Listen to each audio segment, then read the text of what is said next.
Bueno, buenas noches, chicos. Bueno, soy Jerry Rebasa, algunos ya me conocen, soy miembro de la Sociedad Estudiantil de Ciencias Clínicas, y en esta ocasión vamos a ver los casos clínicos de ojo y anexos, específicamente examen físico y síndromes, ¿no? Empezamos aclarando que el tema está propuesto para tratar acerca de los síndromes, pero como parte también de un poco para repasar algunas cosas que pueden venir en su examen final, porque también ha sido un tema del parcial, sino que por temas de programación, bueno, no lo vimos antes. Vamos a ver algunas cosas, como les digo, de examen físico, de iconografía, porque son las cosas que también pueden venir, ¿no? Y finalmente vamos a pasar esa parte rápido y vamos a terminar haciendo los síndromes, ¿no? Que es lo principal de esta sesión. No, el contenido va a ser esto, dos diapositivas de anatomía y fisiología, que es lo básico que se tiene que saber para ver algunas cosas de lo que vamos a tratar el día de hoy. Luego el examen físico, iconografía, sobre elementos externos, segmento anterior y segmento posterior, que básicamente va a ser fondo de ojo. Y finalmente vamos a ver el diagnóstico sindrómico, que es lo principal de esta sesión. Esos van a ser los objetivos de la sesión de hoy. Y bueno, anato y fisio. Vamos dándole unas preguntas rápidas nada más, para avanzar con esto. Porque simplemente recordar, no necesitamos saber tanta detalle en la anatomía y fisiología del ojo para poder comprender el examen físico.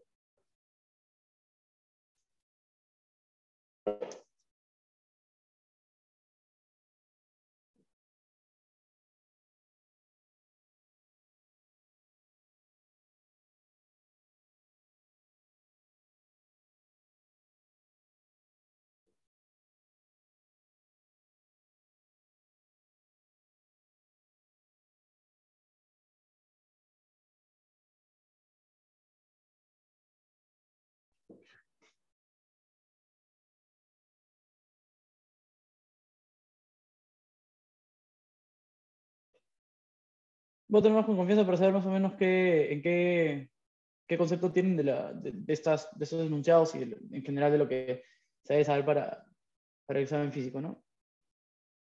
10 segundos más. Se lo van dos.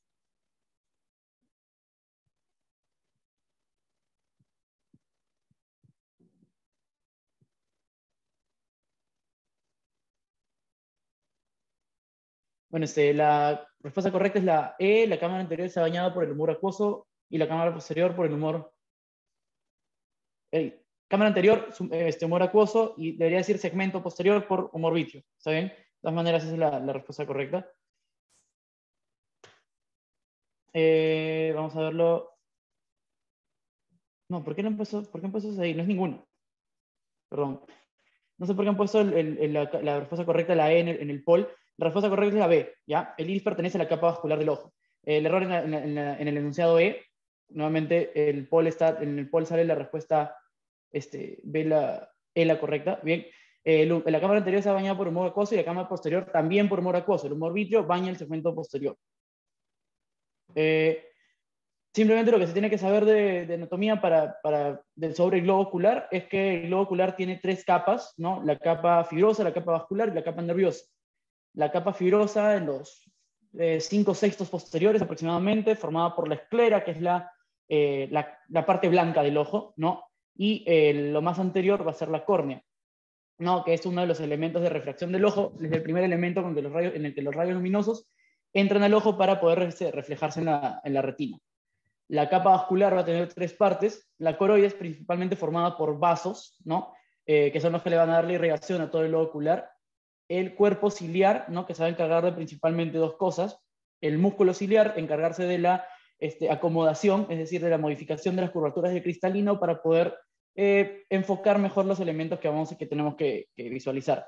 Y los procesos ciliares, que son como las patitas del cuerpo, del músculo ciliar, ¿bien? Del cuerpo ciliar, que van a ser las encargadas de producir el humor acuoso.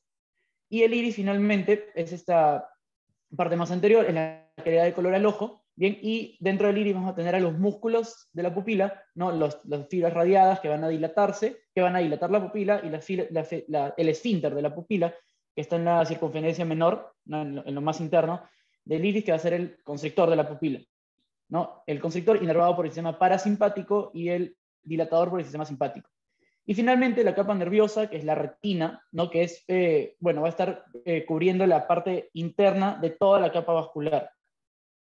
Es decir, tanto por dentro de la coroides, por dentro del cuerpo ciliar y por dentro del iris. Sin embargo, la retina óptica, que es la que va a encargarse de recoger los estímulos luminosos y llevarlos a la corteza cerebral, va a ser únicamente la que está por detrás de la hora serrata, ¿no? La hora serrata viene a ser el límite entre la retina óptica y los cuerpos ciliares.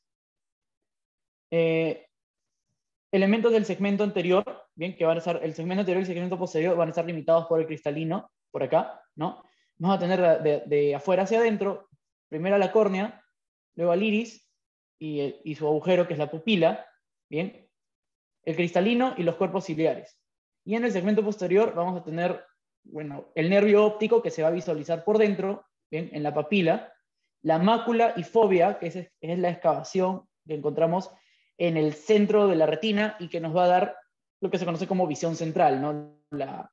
Gracias a la mácula gracias a la mácula y su parte central, que es la fóvea, la excavación, podemos nosotros enfocar con mayor nitidez los objetos que queremos ver.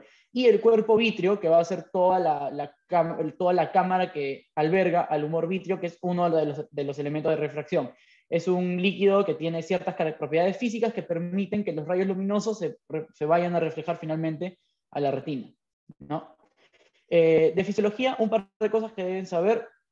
Cuáles son las vías simpáticas y parasimpáticas del reflejo pupilar, ¿no? La vía parasimpática, bueno, todo reflejo pupilar necesita de una vía aferente y de una vía eferente, una que recibe el estímulo y una vía efectora. La que recibe el estímulo es el nervio óptico, ¿no? El parque neural número 2, que va a recoger la intensidad luminosa, ¿no? La va a censar y la va a llevar hacia el núcleo de Edinger-Westphal, ubicado en el mesencéfalo, ¿bien? Que es uno de los orígenes reales del parque neural número 3, el oculomotor. El oculomotor se encarga de inervar los músculos del ojo y también va a dar un aporte al ganglio ciliar que va a dar la inervación parasimpática a la pupila, ¿no? Entonces, la vía aferente viene a ser lo que está en rojo y azul, ¿no? Uno de cada lado.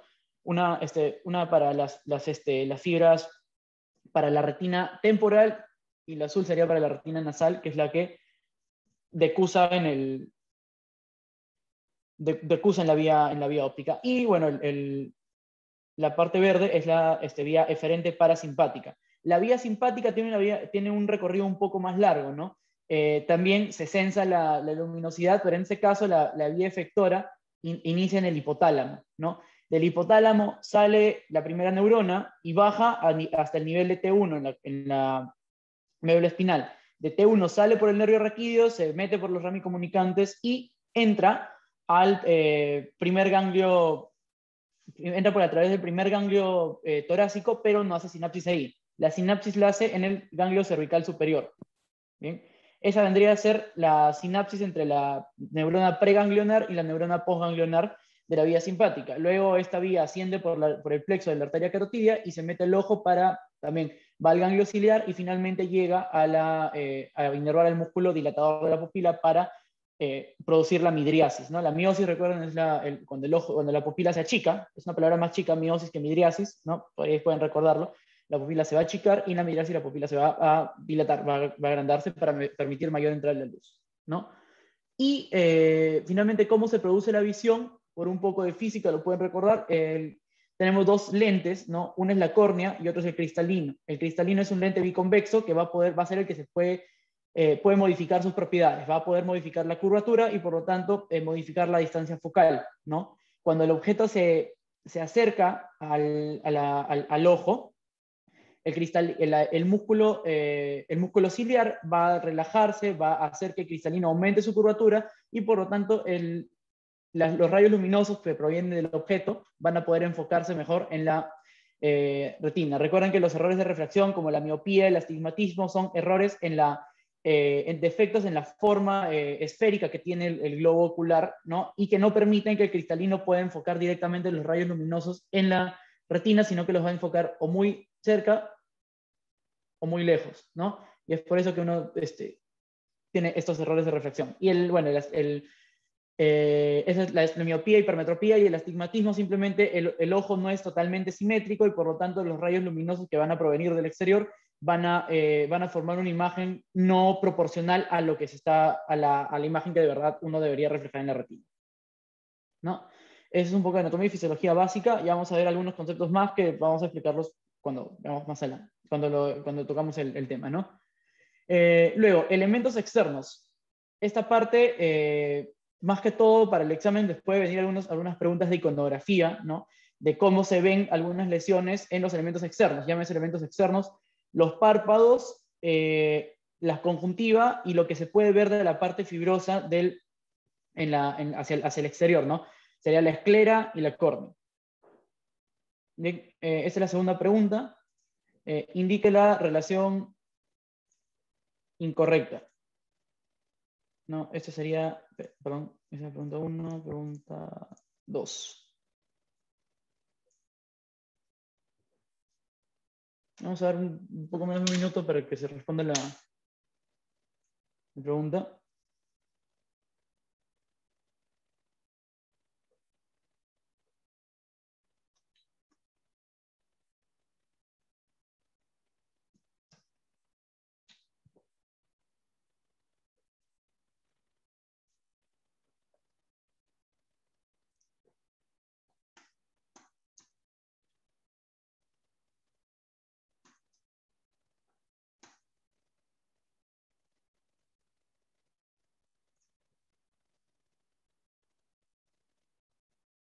Bien, recuerden que es la relación incorrecta.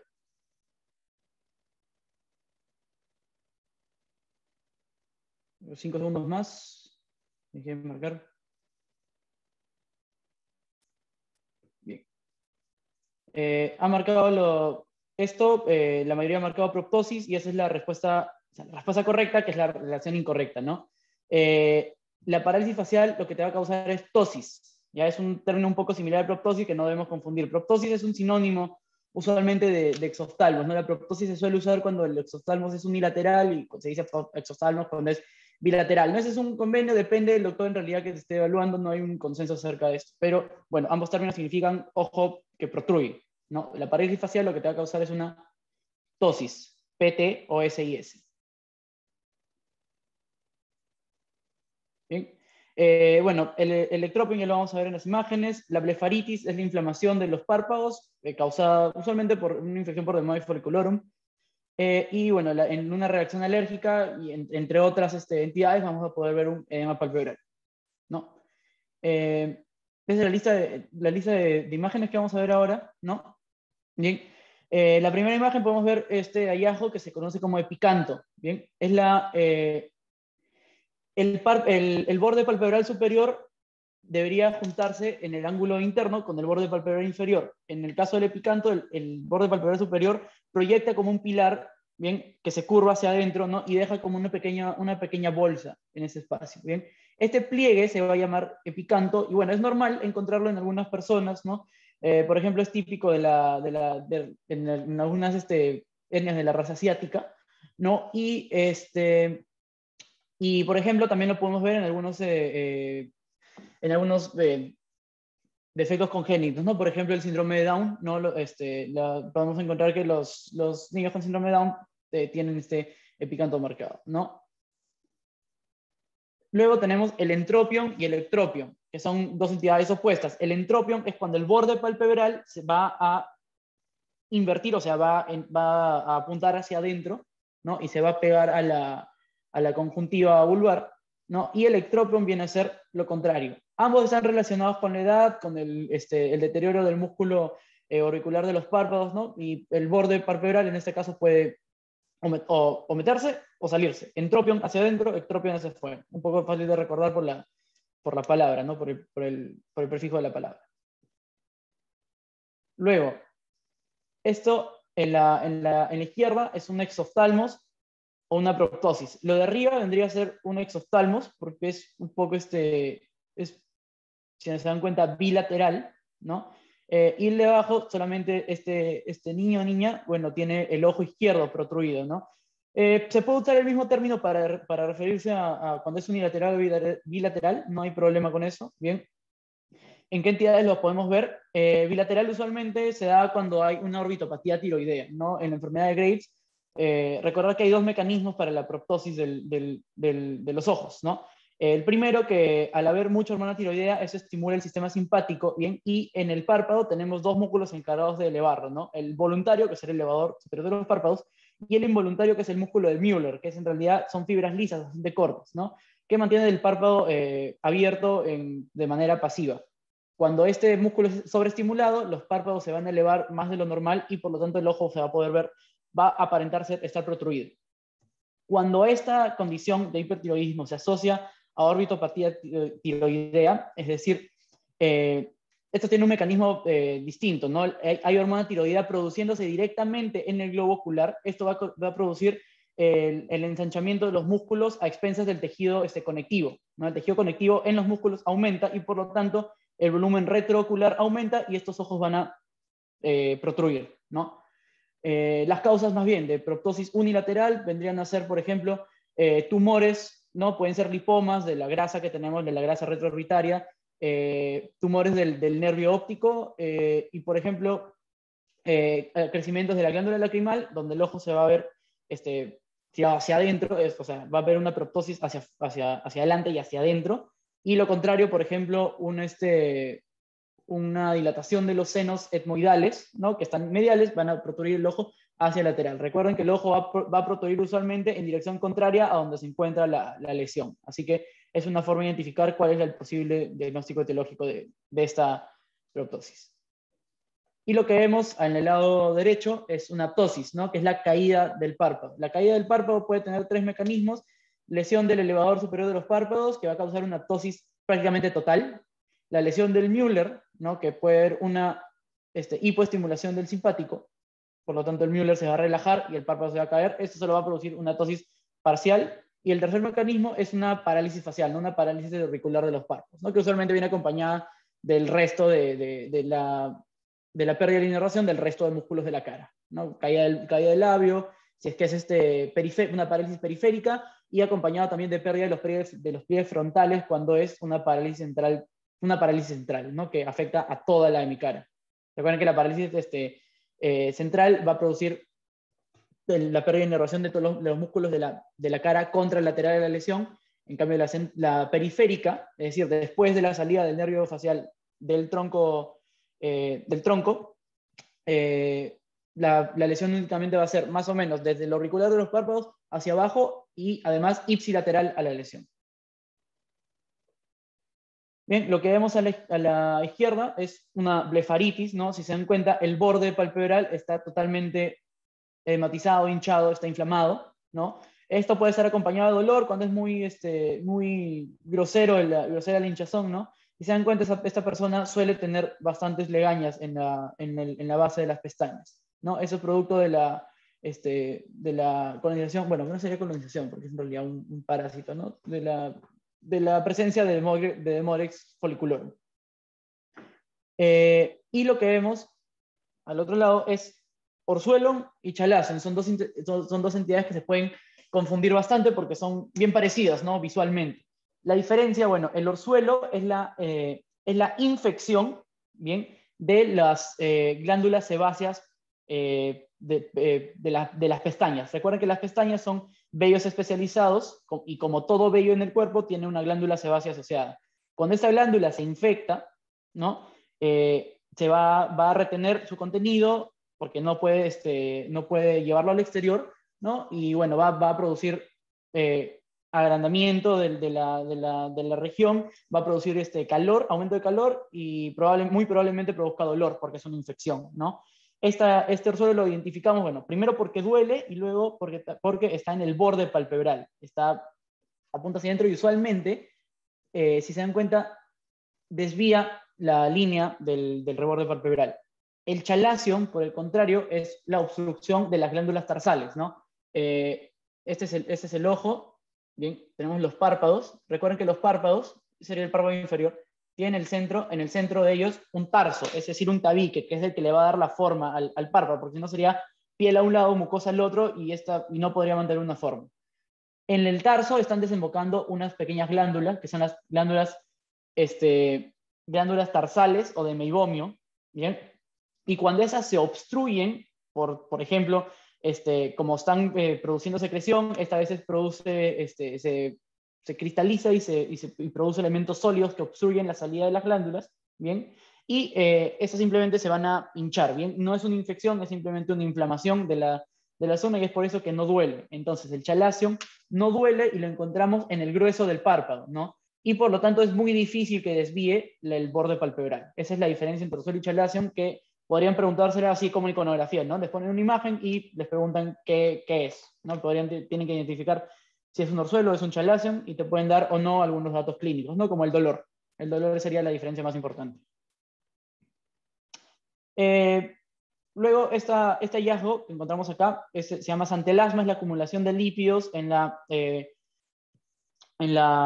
por debajo de la piel de los párpados, ¿bien? Y puede ser visto en algunas dislipidemias, por ejemplo, ¿no? Cuando tienes muchos lípidos en la sangre. Mario, si tienes una pregunta. Sí, hola Jerry, ¿cómo estás? Dale. Tenía una pregunta, ¿el orzuelo duele, pero o sea, duele como que, o sea, sin hacer nada o duele al tocarlo o algo así? Duele al tocarlo, pero si te das cuenta, tu párpado siempre va a estar en constante movimiento. Por lo tanto, el roce del párpado el globo ocular y con el Ujú. párpado opuesto va a producir dolor, ¿no? Entonces el paciente Ay, podría decir que te duele espontáneamente, pero es justamente por el movimiento. Y obviamente cuando lo presionas también va a doler, claro, ahí te ¿no? dolería más. Ok.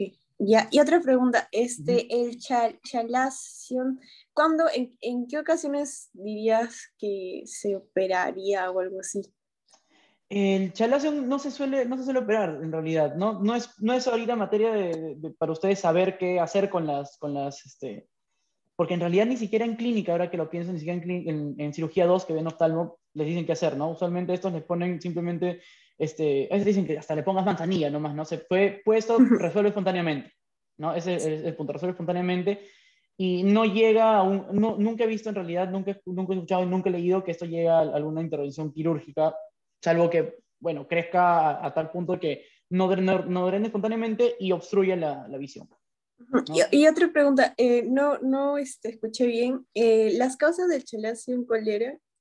Obstrucción de las glándulas tarsales o de meibomio, que es el epónimo, Ajá. Y eso ¿no? es más como que si es que uno se sueba los ojos con las manos, como... En realidad es espontáneo, no hay un factor de riesgo asociado así que te lo pongan los libros en semiología, ¿no? Y en Ajá. realidad no se estudia mucho esto porque en realidad es una etiología benigna, ¿no? Así que no hay mucha preocupación, ni siquiera con el orzuelo, que es una infección.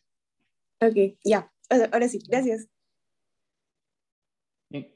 Y lo que vemos a la derecha es edema. Bien, el edema lo vamos a poder ver, por ejemplo, en esta presentación que se le conoce como angioedema, bien, que es simplemente el edema producido por una reacción anafiláctica. Por ejemplo, una alergia severa a alimentos, a medicinas,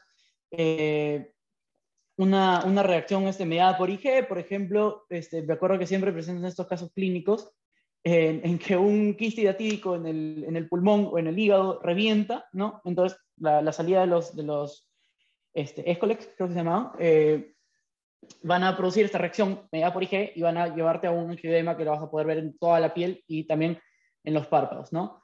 El edema renal, recuerden de su SGP, TB, el edema. El edema renal es característico de producir hinchazón en la cara, ¿no? Y no sé si alguien recuerda cómo se llama este signo, lo han visto en tercero.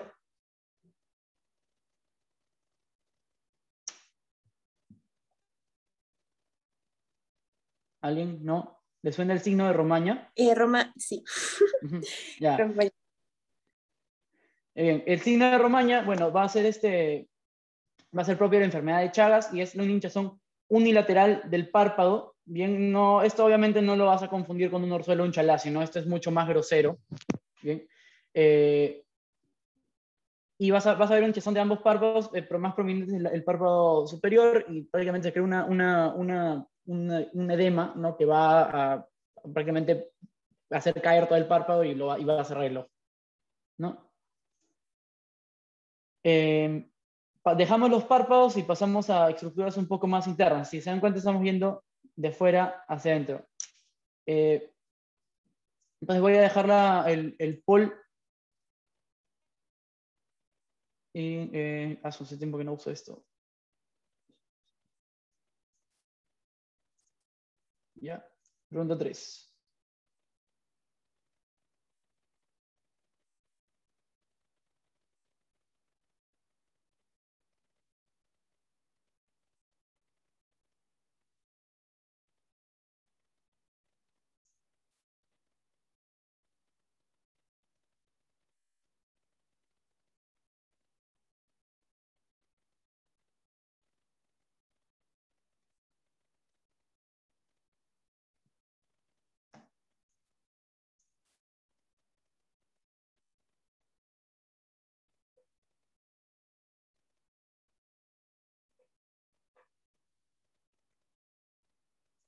Uno más para cerrar la votación.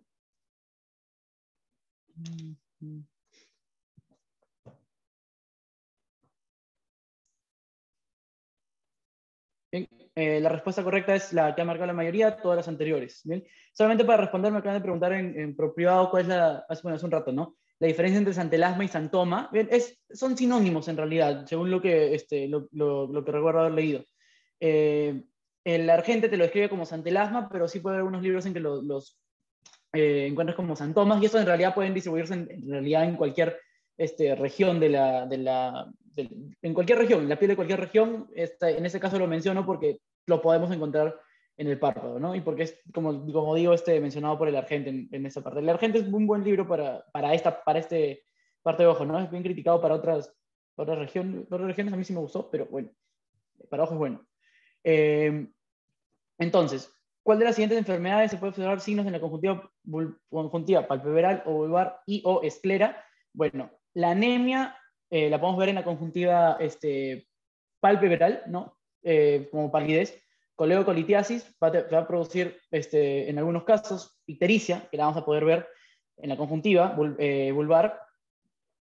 El lupus, bien, vamos a tener una entidad que se llama, un hallazgo que se llama epiescleritis, ¿no? Que es producto de la reacción inmune en la región de la conjuntiva. Y el dengue también, ¿ven? El dengue tiene una característica que es la inyección conjuntival, ¿no? Que es ojo rojo, prácticamente, ¿no? Por lo tanto, la respuesta es todas las anteriores. Entonces, como les digo, para evaluar las conjuntivas, tanto la palpebral como la vulvar, la palpebral la que recubre la cara interna del párpado, y la vulvar la que recubre al globo ocular, específicamente en la esclera. ¿Ya? La córnea no tiene conjuntiva, en realidad se da una continuación de epitelio, sin embargo el epitelio que recubre la córnea es obviamente más transparente, por lo que tiene que ser un medio de refracción para permitir la entrada de rayos luminosos. Y bueno, se puede decir que la conjuntiva solamente llega hasta el limbo esclerocorneal, límite entre la esclera y la córnea, ¿no? Vamos a poder ver la pérdida de la capilaridad del color rojo, característico de la conjuntiva palpebral. Incluso hay algunos que dicen, ¿no? Que se puede un poco deducirle el nivel de hemoglobina que tiene un paciente, ¿no? Por ejemplo, esta persona debe tener algo de menos de 6.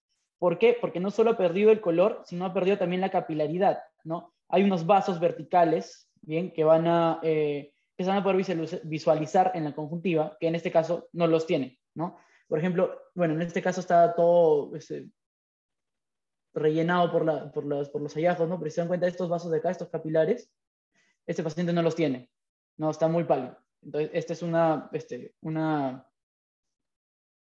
anemia un tanto severa.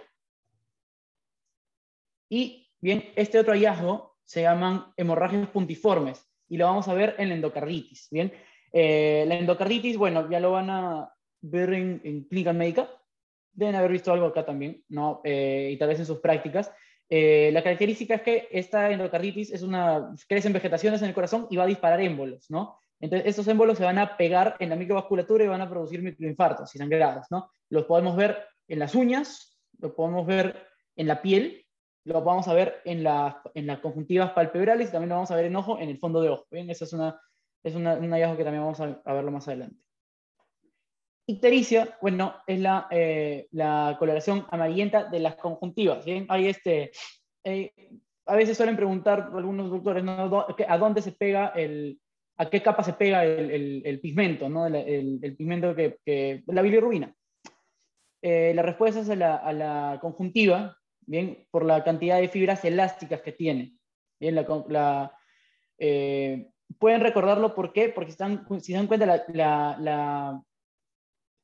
la bilirrubina se va a pegar a las mucosas, ¿bien? A la mucosa de la lengua, por ejemplo, de la cavidad oral, ¿no? Y la mucosa que recubre el ojo es la conjuntiva. Entonces, si se pinta la mucosa oral, también se va a pintar la mucosa ocular, que es la conjuntiva. ¿Bien? Si ustedes quitan la conjuntiva, la esclera va a estar blanca. ¿Bien? La coloración es de la conjuntiva y es justamente aquí en los ojos en que uno puede distinguir si esta ictericia es verdadera o es una pseudoictericia, ¿no? La que es producida por incremento del pigmento producido por alto consumo de beta-carotenos. ¿Bien? El ojo es el que manda en la distinción de si es ictericia o no. Y esto, por ejemplo, es un hallazgo llamado epiescleritis, ¿no? Eh, hay un edema subconjuntival, bien producto de la reacción inmune que se puede ver en algunas enfermedades autoinmunes, como el lupus. ¿No? Vamos a ver enrojecimiento, dilatación de los vasos sanguíneos alrededor de esa zona, justamente porque hay una reacción, ¿no? Hay salida de elementos sanguíneos hacia el espacio subconjuntival.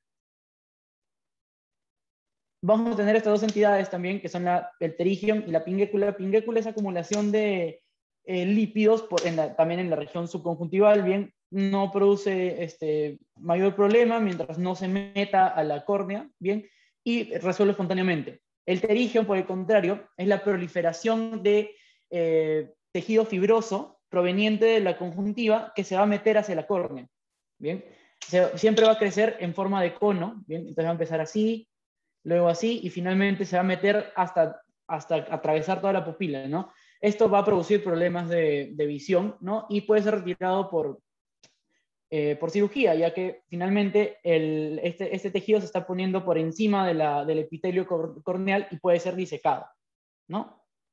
Mientras más se extienda, más problemas va a causar y más difícil va a ser de tratar. Mariel. Sí, una pregunta. ¿La pingüícula se puede convertir en pterigium si es que empieza a invadir o no se mueve? No, porque la pinécula se ubica en el espacio subconjuntival, por debajo de la conjuntiva.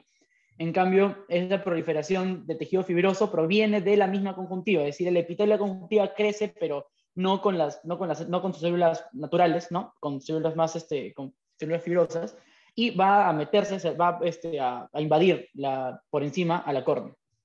No es que una evolucione la otra. Ah, ya, muchas gracias. Ujú. Bien.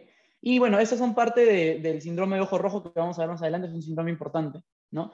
Uno se llama inyección conjuntival, bien, que si se dan cuenta es la dilatación prácticamente de los vasos, de las arteriolas que se encuentran en la región, en la región de la esclera, ¿no? Recordar que la esclera es una capa altamente vascularizada pero poco inervada, y la córnea es lo contrario, la córnea es avascular, no tiene vasos sanguíneos porque necesita ser transparente, pero sí es altamente inervada. En la córnea, la córnea arde bastante y ese es uno de los principios del reflejo corneal, que creo que no lo he puesto acá, pero deben haberlo visto en algún momento, el reflejo corneal para evaluar el quinto 1. Bien, simplemente toca con un hisopo la superficie de la córnea y el ojo va a tender a cerrarse, el paciente incluso puede retirar la cabeza, ¿no? En respuesta al inminente ataque a la córnea, ¿no? Es un reflejo bastante eh, violento, ¿no? Porque justamente la córnea necesita ser protegida por ser el primer elemento de refracción. Y la hemorragia subconjuntival, también otro elemento del síndrome de ojo rojo, si se dan cuenta, está limitada, ¿no? La inyección conjuntival va a tener distintos patrones, pero en sí está en toda la esclera, va a cubrir toda la esclera. En cambio, la hemorragia subconjuntival se encuentra en el espacio subconjuntival y por ser un sangrado va a estar limitado únicamente. A veces incluso se forma un nivel, no sería hidroaéreo porque no tiene aire arriba, pero se forma un nivel formado por decantación, por la gravedad, ¿no? Es algo que ponía antes, porque el PPT lo he usado antes y lo he adaptado para esta sesión. Cómo reportas en los hallazgos, ¿no? Si hay examen normal, solo reportar hallazgos si la clínica lo merita. Por ejemplo, si no tienes ictericia en un paciente en el que no tienes coloración amarillenta en las conjuntivas, en un paciente que está sospechando de ictericia, lo pones, ¿no? Y en cambio, si te encuentras en algún hallazgo importante, tienes que reportar el hallazgo, las características y en qué lado está. Es importante decir en qué ojo está, ¿no? Si es unilateral, derecha-izquierda, o si es bilateral. Pasamos al segmento anterior, vamos más o menos bien en el tiempo que estaba calculando. Entonces, segmento anterior comprendido entre la córnea y el cristalino, bañado por humor acuoso, ¿bien? Y para eso es importante recordar otro principio de la fisiología. El humor acuoso se está produciendo en los cuerpos, en los procesos ciliares, que son como los dedos, ¿no? Del cuerpo ciliar, ¿bien? Bañan primero la cámara posterior, pasan a la cámara anterior y drenan en el ángulo iridio corneal a través de la malla trabecular. ¿Bien? La malla trabecular es simplemente es literalmente un tejido, ¿no? Son fibras entrecruzadas que permiten la filtración de este humor acuoso y lo llevan no aparece acá, ¿bien? Pero lo llevan al canal de Schlemm, que es como una vena que en realidad es algo así como los senos, senos venosos del cerebro, pero bueno, está dentro de la córnea, ¿no? Es un canal en forma de anillo, si es que no le da toda la vuelta, y que es el que va a recoger al humor acuoso. ¿Bien? Un concepto que quiero que se lleven de acá, porque lo vamos a ver más adelante, solamente uno de estos tipos, ¿no? El glaucoma, antes se conocía glaucoma como el incremento de la presión intraocular, ahora es simplemente, la definición es daño al nervio óptico, y puede ser producido en la gran mayoría de los casos por aumento de la presión intraocular, pero hay algunos otros en que no. Y esta puede ser de dos tipos, de ángulo abierto y de ángulo cerrado. ¿Qué significa? Cuando se refieren al ángulo, se refieren a esto, al ángulo iridio corneal. ¿Bien? Ángulo abierto significa que el ángulo iridio corneal está bien y por lo tanto el incremento de la presión intraocular se debe a mayor producción, ¿no? A mayor producción de lo que la filtración puede aguantar, ¿no? Mucha producción de humor acuoso. Ese es un proceso más crónico, se puede tratar justamente con medicamentos que disminuyen la producción del humor acuoso. En cambio, lo del lado derecho es un glaucoma de ángulo cerrado, es decir, el ángulo entre la córnea y el iris va a estar ocluido y por lo tanto el humor acuoso no puede ser filtrado por la malla trabecular, ¿no? Y por lo tanto tienes una producción normal del humor acuoso, pero no tienes filtración, por lo tanto va a incrementar el volumen de esta región y como no es tan expandible, ¿bien? Va a incrementar la presión. Esto es un evento agudo, ¿bien? Y es una emergencia oftalmológica. Una de las razones por las cuales uno puede llamar rápidamente al oftalmólogo a la emergencia como internos es esto, un glaucoma de ángulo cerrado, un glaucoma agudo. Stephanie. Sí, mi pregunta era, ¿cuáles son las causas de esta obstrucción en ese ángulo para que se haga Ya, así? tienes las personas tienen predisposición, no tienen ángulos que pueden ser medidos por aparatos más específicos, ¿no? Y es hereditario usualmente, ¿no? Y las personas también que tienen de por sí glaucoma crónico tienen mayor riesgo porque como tienen mucho humor acuoso, una pequeña oclusión del ángulo va a producirles también un glaucoma agudo, ¿bien? Y principalmente necesitas un desencadenante. Usualmente es una dilatación brusca de la pupila, es decir, cuando ese paciente que es propenso a desarrollar glaucoma agudo, digamos, se va al cine, ¿no? La sala está totalmente oscura, la pupila se va a dilatar, ¿no? Y esto va a producir que el ángulo se cierre más, se cierre más, se cierre más, porque la pupila el iris se acumula acá y puede producir un glaucoma agudo, ¿no? Y eso le va a llevar a la emergencia en pocos minutos. Gracias. Es una predisposición genética más un desencadenante que suele ser una midriasis bastante pronunciada. Entonces, con respecto a la córnea, cosas que podemos ver, bien, arco senil es la coloración blanquecina del anillo externo de la córnea, bien, se produce en pacientes añosos. Úlcera, bien, puede ser producida por trauma, puede ser producida por algo que se conoce como síndrome de ojo seco, ¿no? Por poca producción de lágrimas. Y también, por ejemplo, en un paciente que no puede cerrar el párpado por parálisis facial, por ejemplo, si se dan cuenta la úlcera, este paciente probablemente tenga una parálisis facial porque la úlcera está por debajo. ¿Bien? El párpado se cae, no se puede mover bien, y lo que va a estar expuesto siempre al exterior va a ser la parte por debajo de la pupila, ¿no? Entonces ahí es donde se va a crear la úlcera por estar en constante contacto con el exterior y por tener poca lubricación. Puede llevarte un síndrome de ojo rojo, una úlcera corneal, ¿no? Luego, esto que se conoce como anillo de Kaiser-Fleischer, ¿no? Típico de enfermedad de Wilson, ¿bien? Este se da por depósito de zinc, cobre. Ese es de la enfermedad de Wilson. Ese es depósito de cobre. Bien. Se va a poder ver también similar al anillo senil, pero bueno, en un paciente con enfermedad de Wilson se puede reportar esta idea, ¿no? Y lo otro es el queratocono.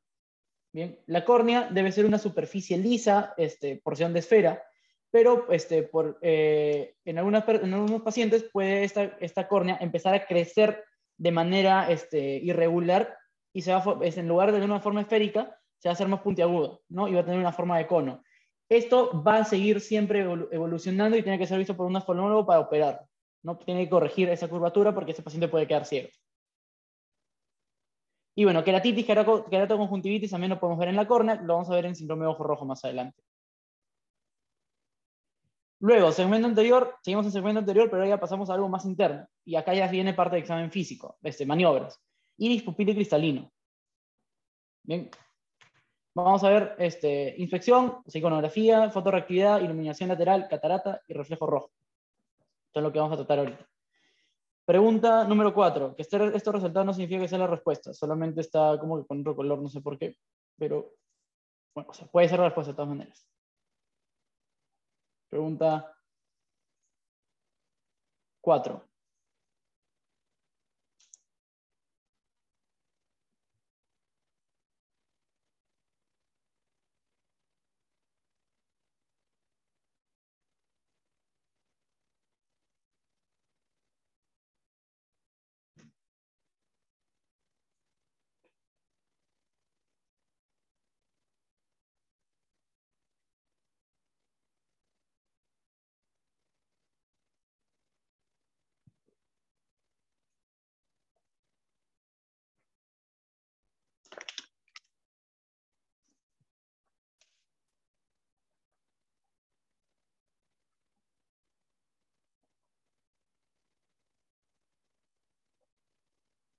Están demorando un poquito más.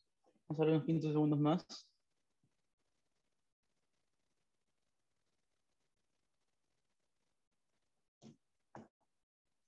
Bien. La respuesta correcta es la que ha marcado la mayoría, vía aferente derecha. Bien. Y ahorita más adelante vamos a explicar por qué cuando expliquemos toda la vía, ¿no? Primero, inspección. ¿Qué podemos ver en el iris pupilo cristalino? En el iris, pérdida parcial del iris se llama colobomba, pérdida casi total del iris se llama aniridia, ¿no? Vamos a ver un ojo totalmente negro, no porque el iris sea negro, sino porque simplemente no hay iris. ¿Qué son estos defectos principalmente genéticos? Bien. Podemos ver en el iris los nódulos de Lisch, clásicos de neurofibromatosis tipo 1, ¿no? En un ojo azul, la imagen clásica que van a ver, se van a ver como coloraciones un poco amarillentas, ¿no? Pero en el Perú, donde tenemos pacientes más que todo con ojos marrones, bueno, en realidad se ven bastante claros por la iluminación, ¿no? Pero bueno, en ojos marrones vamos a ver que los nódulos de Lisch siguen siendo más claros, ¿bien? Vas a ver una coloración amarillenta. Y tenemos que diferenciarlo de los nevus, ¿no? Los nevus son literalmente como los nevus de la piel, son lunares. Lunares los puedes encontrar en la córnea, los puedes encontrar en la esclera y los puedes encontrar en el iris. ¿Bien? Entonces, nódulos de Lisch en un paciente con ojos marrones se van a ver más claros y los nevus en un paciente de ojos marrones con bastante iluminación se van a ver más oscuros. ¿Bien? En ojo verde, en ojo azul no hay dudas, y no vas a tener problema.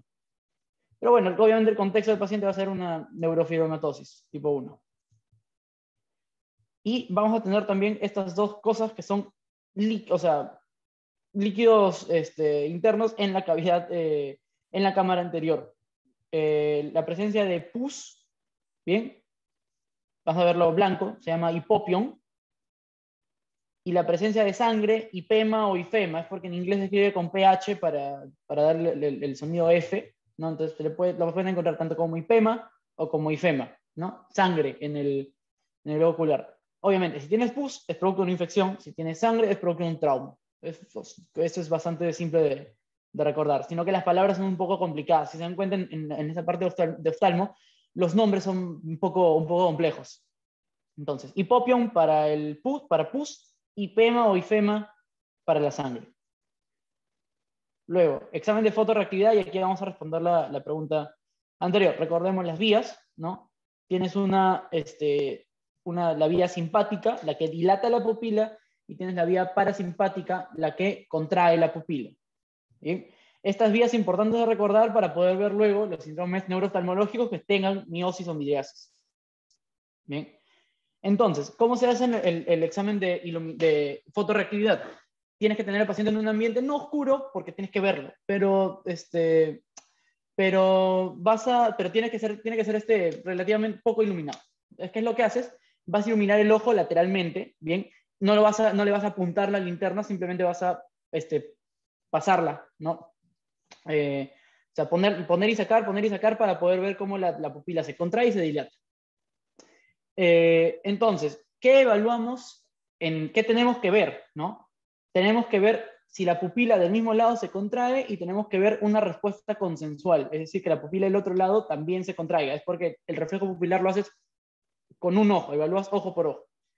Entonces, el reflejo tiene primero una vía, tienes que recibir el estímulo, lo iluminas y tienes que responder, ¿no? Entonces, tú al recibir el estímulo por el ojo izquierdo, ¿bien? Vas a llevarlo por el nervio óptico, va a regresar en ese caso necesita contracción, va a regresar por el parasimpático la señal y la pupila se va a contraer, va a ser miosis. Por respuesta, porque las conexiones neuronales están dadas de esa manera, el ojo contrario también tiene que hacer una contracción, y eso se llama reflejo directo del ojo iluminado y reflejo consensual, ¿no? Entonces, un examen normal de un ojo verifica la vía aferente ipsilateral, la vía eferente ipsilateral y la vía eferente contralateral. Entonces, si yo ilumino el ojo, se contrae la pupila del ojo iluminado y se contrae la pupila del otro lado, tengo bien estas tres cosas. Si no, tengo que contrastarlo con el otro ojo, y ahí es donde entra la pregunta, ¿no? Este paciente se encuentra realizando, cuando iluminas la pupila derecha, ni la derecha ni la izquierda se contraen.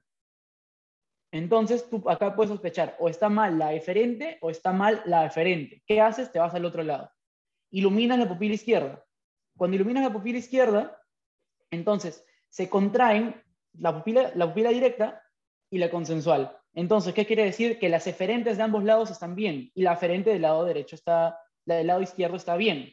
Entonces, ¿qué tienes mal? La que descartas, la aferente del lado derecho. Esa sería la respuesta, la respuesta correcta en este caso. Bien. Se acerca de... Ya. Entonces, ¿qué pasaría, por ejemplo, si si ilumino la pupila derecha, contraigo la derecha, pero no contraigo la izquierda? Entonces, lo más probable es que la eferente del lado izquierdo esté mal, ¿no? ¿Cómo lo corroboras? Iluminas la izquierda, vas a contraer solo la derecha, ¿no? En eso descarta que estén mal las aferentes y descarta que está mal la eferente derecha y concluyes que lo que está mal es la eferente izquierda, ¿no? Es un examen de descarte, ¿no? Antes de pasar al reflejo de ojo rojo, todavía no. Ahí tiene que haber puesto las preguntas seguidas. Esa es la respuesta para esa pregunta. Aferente derecha. Iluminación lateral. Esto nos va a servir para identificar un glaucoma de ángulo cerrado. Bien. Si se dan cuenta, el cristalino está en un plano, el iris está en otro plano y la córnea deja un espacio transparente, ¿no? Para, que va a permitir iluminar la cámara anterior, ¿no? Entonces, ¿qué se hace en un examen de iluminación lateral? Vas a iluminar por un costado del ojo, ¿bien? Y la luz tiene que pasar directamente hasta el otro lado, ¿no? Entonces tú iluminas y se va a iluminar de igual manera el lado iluminado y el lado no iluminado, como acá, ¿no? La luz pasa de frente. En cambio, si uno tiene el ángulo cerrado, vas a iluminar un lado, va a iluminar esta zona, pero el rayo no puede pasar al otro lado, por lo tanto va a crear una sombra, ¿no? Una sombra en media luna. Eso sería un examen de iluminación lateral positivo, ¿no? Por lo tanto, ese paciente que está viniendo con las características de un glaucoma agudo, puedes concluir que lo más probable es que sí lo tenga, ¿no? Por esa iluminación lateral, su ángulo se ha cerrado. Luego vamos a tener algo que se llama catarata y reflejo rojo, ¿ya? Creo que respondería la pregunta 5. Usted evalúa a un recién nacido. Bien, eso puede ser una pregunta de pediatría, en semiopediatría y en el mismo curso de pediatría lo van a poder, lo van a poder ver. No, nuevamente, el que esté acá como de otro color no significa que esa sea la respuesta.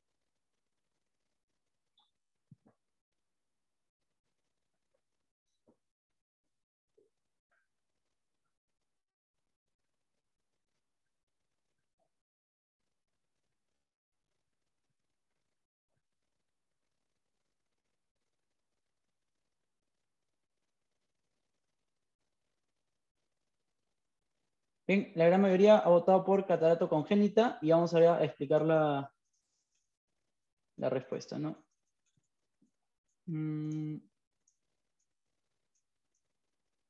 Bien.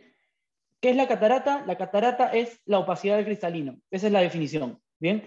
Esta opacidad tiene un montón de causas, principalmente diabética, ¿no? Los diabéticos pueden, pueden desarrollar cataratas, ¿no? Cierto tipo de cataratas, porque vamos a tener cataratas del núcleo, cataratas de la corteza, y que bueno, pueden ocluir parcialmente la visión, como acá, pueden haber unas bien chiquitas, bien que casi ni se notan, pero que estas van a evolucionar, ¿no?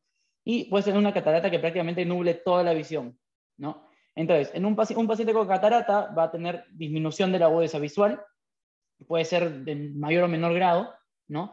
Y ese paciente tiene que ser operado. No es una urgencia, bien, pero tiene que ser operado sí o sí. La catarata es la segunda causa de ceguera a nivel mundial reversible, ceguera reversible. ¿Por qué? Porque tú operas esto, le pones un lente intraocular, o sea, un cristalino artificial, y el paciente va a ver como una persona de 20 años, por ese ojo, ¿no? Su ojo se renueva totalmente. Salvo que tenga un problema de refracción, obviamente, ¿no? Con sus lentes va a poder ver como si tuviera un cristalino nuevo. Eso en el adulto, ¿no? En el adulto puede desarrollar catarata, en el cristalino. También hay unas entidades que se llaman subluxación de cristalino. Eso se va a presentar con visión doble y puede ser producto de algún trauma o en alguna enfermedad del tejido conectivo, ¿bien? En que las fibras ondulares, que son los tendones que sostienen el cristalino, son muy laxos, ese cristalino se puede caer. Ahora que recuerdo, hay un síndrome que seguro lo han visto en patología, que ahorita no recuerdo cuál es el nombre, voy a ver si lo logro encontrar así de manera rápida, que se caracteriza por tener subluxación de cristalino y disección aórtica. También es es producto de enfermedad del tejido conectivo. ¿Bien? Y lo que vemos a la derecha es la evaluación pediátrica que se llama reflejo de ojo rojo. También lo puede hacer en un adulto, pero es fundamental en el niño, ¿no? Al tener tú una córnea transparente y un cristalino transparente, al iluminar los ojos a través de la pupila, obviamente va a ser va a ser miosis, ¿no? Pero también te va a permitir ver el reflejo de esa luz en la retina. La retina, como tiene vasculatura, se va a ver un tono rojo amarillento, ¿no? Más que todo rojo. O ese reflejo rojo puede verse interrumpido, ¿no? Por una opacidad principalmente cristalina. Principalmente eso, ¿no? Pero también vamos a tener otra entidad que no tiene que ver con el cristalino, pero que también te refleja ausencia de ojo rojo, ¿no? Que es el retinoblastoma, un tumor de la retina, ¿no? Que, bueno, obviamente, como la luz no va a poder llegar a una retina pura, no va a haber reflejo de ojo rojo en ese lado. Entonces, tu reflejo de ojo rojo ausente puede verse de dos maneras: o claro, blanco, amarillento, u oscuro, negro, prácticamente. Usualmente cuando es oscuro es un retinoblastoma. Usualmente cuando es claro es una catarata. Si es que la encuentras en un niño es una catarata congénita. No recuerdo si es que hay un límite de edad como para llamarlo catarata congénita, pero usualmente lo ves en recién nacidos o pacientes de un mes, en el rango en que aún es neonato, 4 semanas, un mes, ¿no? Puedes encontrarlo hasta tal vez un poco, puedes desarrollarlo hasta un poco más adelante, ¿no? Entonces, hay un factor, no en la pregunta no mencioné el color del reflejo para no orientar tanto por ese lado la respuesta, creo que no lo mencioné, pero sí he mencionado un factor de riesgo, que es el no tener controles prenatales. ¿Alguien logró sacar cuál sería la posible causa de esa, o sea, para llegar a la respuesta con un posible diagnóstico etiológico más específico? El no tener controles prenatales.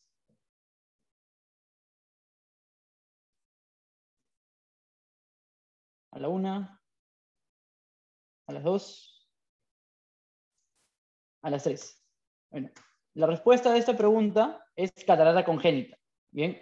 El glioma del nervio óptico va a tener más que todo protrusión del ojo. La corioretinitis, si bien es una afección de la retina, es un poco más microscópica, no es tan grande como el retinoblastoma y no va a afectar el reflejo rojo, ¿no? Y el neonato sí puede tener ausencia de reflejo rojo. Así que la E no es. Catarata congénita, específicamente asociada al TORCH. ¿Bien? El componente de esas siglas, ¿no? De TORCH, que es toxoplasma, rubiola, uy, me fueron la C y la H. Bueno, el principal componente es la rubiola. Citomegalovirus es una, bien, y herpes. Bacán, gracias. Citomegalovirus y herpes. No recordaba, no tenía el herpes ahí. Entonces, todos esos, principalmente la rubiola, pueden ser pueden causarte catarata, pueden causar catarata congénita en el niño, ¿no? Por eso es importante los controles prenatales y la vacunación de la madre. Entonces, si es que uno dijera que tiene un reflejo ausencia de ojo rojo negro, podría orientarse más a retinoblastoma, ¿no? Y regla de vida: ¿qué hacer si se encuentra una catarata congénita en un ojo? Siempre buscarla en el otro ojo. Es muy probable que la catarata congénita sea bilateral, sino que en un lado puede ser bastante grande como para causar ausencia de ojo rojo y que en el otro lado no lo sea. O simplemente puedes tener la ausencia en los dos ojos, ¿no? Hay mano levantada, creo que no sé si la bajaron. Sí. Yo, sí, lo siento. Ya, dos preguntas. Una, ¿se supone que el rojo que se ve en el reflejo de ojo rojo es de la capa coroides o por qué se ve rojo? No, es la retina. La retina tiene, Es la una retina que coloración se un ve. poco anaranjada, sí, es la retina. Ok. En realidad la coroide recuerda que está por detrás de la retina y la retina es una capa, si bien es medio transparente porque permite el pasaje de los rayos luminosos. No recuerden que el epitelio óptico, el que recibe el primer estímulo luminoso, está detrás, ¿no? Es el límite entre la retina y la coroides. Entonces, la luz tiene que pasar por todas las fibras para llegar ahí. Pero no, la capa vascular no es la que da el reflejo rojo, es la retina. Ahí es la retina. Ya, y mi segunda pregunta es, tengo entendido que el reflejo de ojo rojo se va cuando creces en edad. ¿Cuál es Sí. la razón? No sé. Esa era mi pregunta. Ahí sí me agarraste. No recuerdo haber investigado nunca acerca de por qué se va el reflejo de ojo rojo. No significa que en el adulto no tengas una iluminación retinal, sino que ya no es roja, ¿ya? Ujú. Porque justamente, bueno, al tú hacer un examen oftalmológico, ya lo vamos a ver, ¿no? Primero tienes que buscar que la luz del oftalmoscopio esté alineada con la pupila y la retina, ¿no? Y justamente si lo ves, lo iluminas de lejos y vas a ver cómo la retina, a través de la pupila, ves una luz, pero ya más amarilla anaranjada, no roja, como la de los niños, ¿no? Voy a, voy a verlo porque se pierde el reflejo de ojo rojo. Una pregunta. Ok, gracias, Jerry. Ya. ¿Cómo reportar? Lo mismo que la vez pasada. El examen normal siempre pongan la reactividad pupilar. Los demás hallazgos se pueden omitir, solo que sean negativos importantes. Bien. Por favor, traten de poner pupilas isocóricas fotorreactivas, ¿no? O poner tal vez el grado de reacción fotomotora, 3 cruces, que está muy buena, ¿no? Van a encontrar bastante la abreviatura de pupila CIRLA, ¿no? Que significa circulares, isocóricas, reactivas a la luz de acomodación. Bien, circular lo puedes ver, isocórica también, reactivas a la luz. Si no has hecho el reflejo de acomodación, no pongas CIRLA porque es un poco mentira en el examen físico, ¿no? Por eso es mejor pupilas isocóricas, fotorreactivas o el medir el grado de fotorreactividad. Deme 5 segundos, tengo que poner una alarma que suena.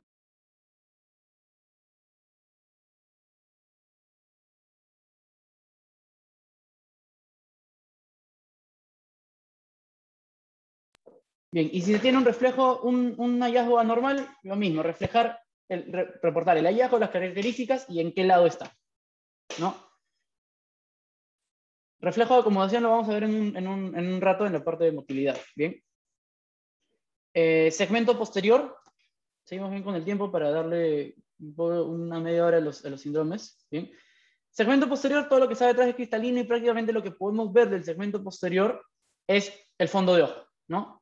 El fondo de ojo, me acuerdo que cuando Chinelli nos dio la clase de tórax, nos mencionó que hay 2 exámenes en los que uno puede ver cómo se encuentra el interior del cuerpo. La placa de tórax, que fue el tema de la clase, y el fondo de ojo. El fondo de ojo nos permite ver la microvasculatura directamente, ¿bien? No hay otro examen tan fácil de hacer que nos permita ver la microvasculatura, ¿no? Entonces vamos a poder ver bastantes problemas dentro del fondo de ojo, que comprendo un estudio bastante grande, usted solo tiene que, para hacer en realidad como médicos generales, solo tenemos que saber algunos cuantos, ¿no? El otro lugar donde puedes ver microvasculaturas en las uñas, ¿no? Pero eso necesita también una especie de oftalmoscopio, ¿no? Pero no me acuerdo cómo se llama.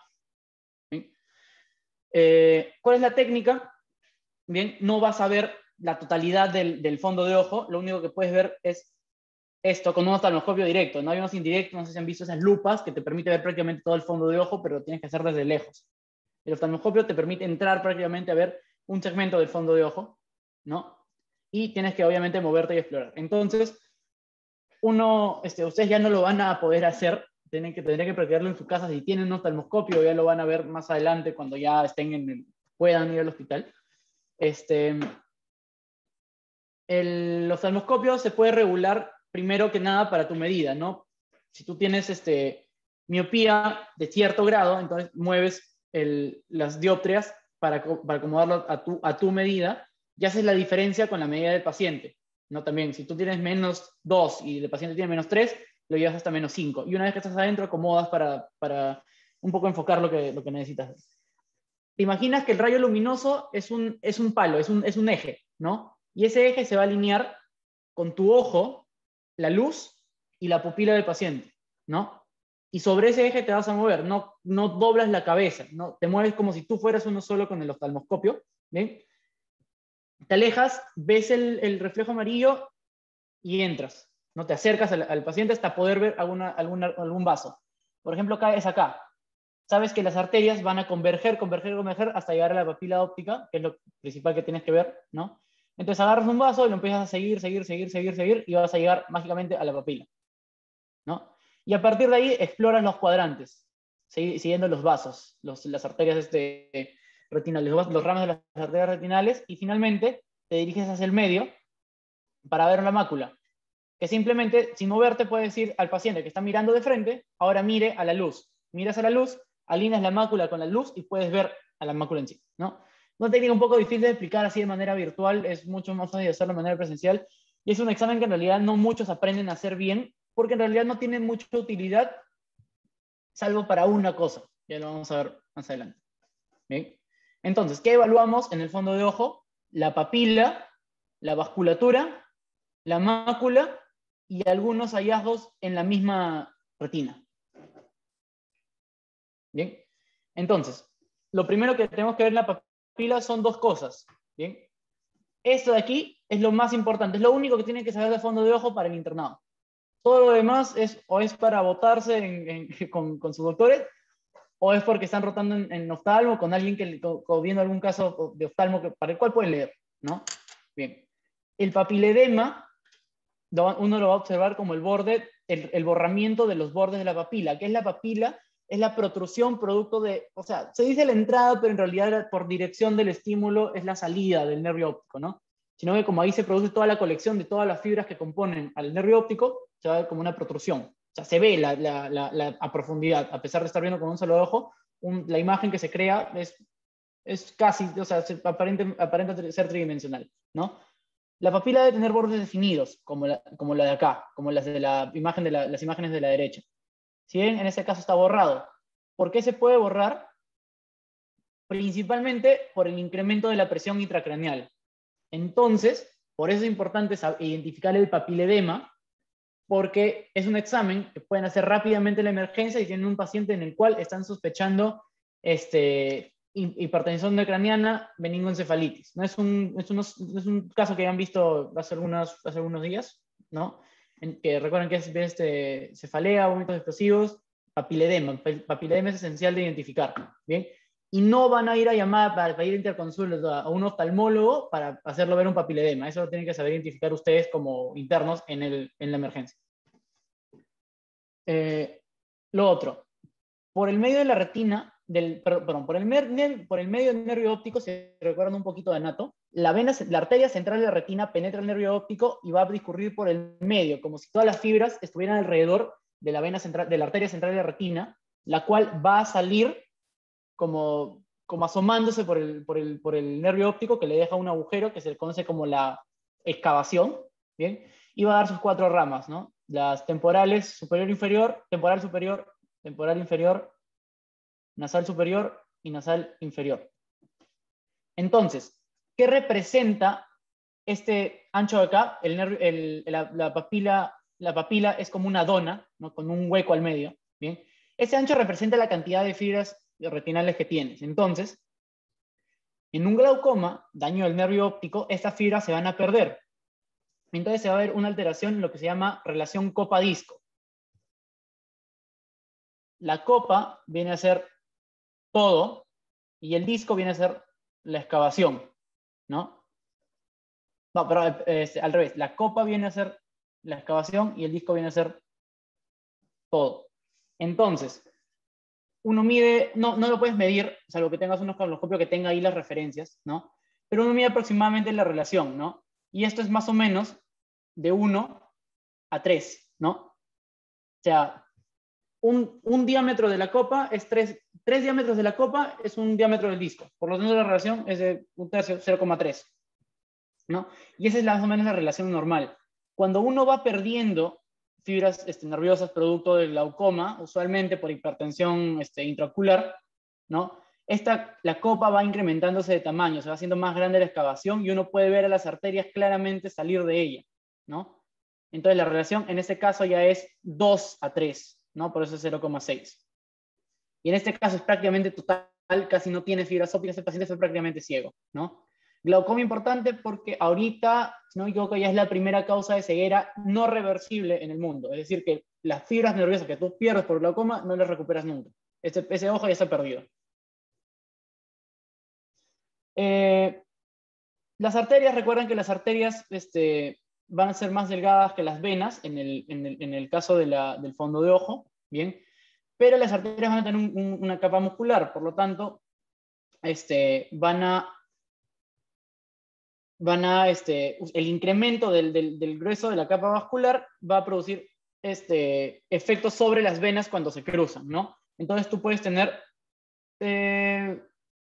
vamos a llamarlo 4 hallazgos sobre la vasculatura. Primero que nada, en hipertensión, por eso es que uno puede ver la microvasculatura en el fondo de ojo, las arterias, primero que nada, van a verse delgadas, ¿no? Van a verse más delgadas de lo normal, y uno va a poder ya no encontrar la relación de dos, o sea, la arteria suele tener 2/3 del diámetro de la vena, va a ser más chica, ¿no? Luego, las arterias van a poder, cuando las arterias pierden su coloración, se les va a llamar hilos de cobre, cuando la pierden centralmente, e hilos de plata cuando pierden la coloración totalmente. ¿Esto por qué? Porque la pared de la arteria está tan grueso que ya no permite ver directamente a través de ella. Entonces ya no vas a ver la sangre roja, sino la pared que simplemente no tiene un color, ¿no? Vas a ver como blanca. Y así se proceden. Primero los hilos de cobre y luego los hilos de plata. Hilos de plata viene a ser un hallazgo de una arteria de la arteria de un hipertenso. Entonces, cuando esas arterias que tienen el grueso, la pared gruesa, se cruzan, bien, con las venas, las van a empujar hacia el fondo. Entonces ya no vas a poder ver tú la vena directamente, sino que vas a ver como si se estuviera hundiendo, va a desaparecer en medio de la retina, ¿no? Un cruce normal, bien, si se dan cuenta, permite la arteria siempre por encima de la vena, ¿ya? Esa es una regla también de fondo de ojo, arteria siempre encima de la vena. Si se dan cuenta, la vena pasa directamente, no pierde continuidad, ni se hunde, ni nada.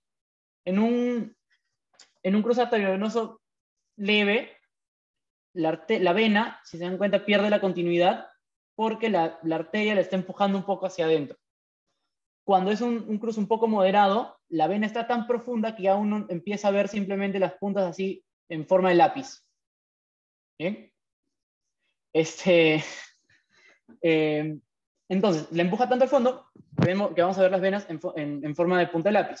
Y estas puntas de lápiz, cuando la arteria está ya totalmente engrosada, no van a ver solamente cómo se hunden, sino que se tuercen, ¿no? Entonces, va a producir un cruce arteriovenoso un poco más severo. Entonces, eso simplemente se reporta como: doctor, veo cruces arteriovenosos patológicos en el ojo. Y este te va a decir si están bien o están mal. Son un poco difíciles de identificar, especialmente porque la mayoría son los leves, ¿no? Esto se va a ver en la retinopatía hipertensiva. Ven acá cómo la vena, en este caso, está totalmente presionada hacia adentro, y ven cómo acá se forma el hilo. Eso sería un hilo de cobre todavía. ¿Bien? Ven cómo la arteria pierde la coloración, ¿no? Y cómo la arteria también pierde diámetro con respecto a la vena, ¿no? Entonces, la retinopatía hipertensiva va a causar daños en la retina por hipoxia. La sangre no llega bien a la retina, y finalmente vas a empezar a causar daño en la zona menos vascularizada, que es la mácula. La mácula, bien, como es la zona de la visión central, debe tener pocas fibras nerviosas y pocas fibras vasculares que la atraviesen para poder ver directamente, ¿no? Para que la luz llegue casi pura. Por eso es la primera en sufrir, porque tiene poca vascularización. Entonces, en una retinopatía hipertensiva, bien, vas a ver avanzada, se va a ver un hallazgo que se llama estrella macular, ¿no? Nunca he llegado a ver una retinopatía hipertensiva tan avanzada como que llegue a esto, pero es un hallazgo que deberían tener en cuenta. Y luego van a tener otros dos tipos de hallazgos que vamos a verlos más rápido, que son las manchas blancas y las manchas rojas. Manchas blancas importantes, bien, los exudados suaves y los exudados duros. Bien, los exudados suaves son un poco más grandes, se llaman manchas algodonosas. Bien, esto es producto del plasma. Bueno, en este caso no hablamos del plasma de los cuerpos neuronales, porque acá solo tenemos axones, bien, que mueren, ¿no? por la hipoxia, ¿no? Se produce se rompen los axones y su contenido va a salir, ¿no? Y se ve como un exudado blando, como un algodón, por eso manchas algodonosas, ¿bien?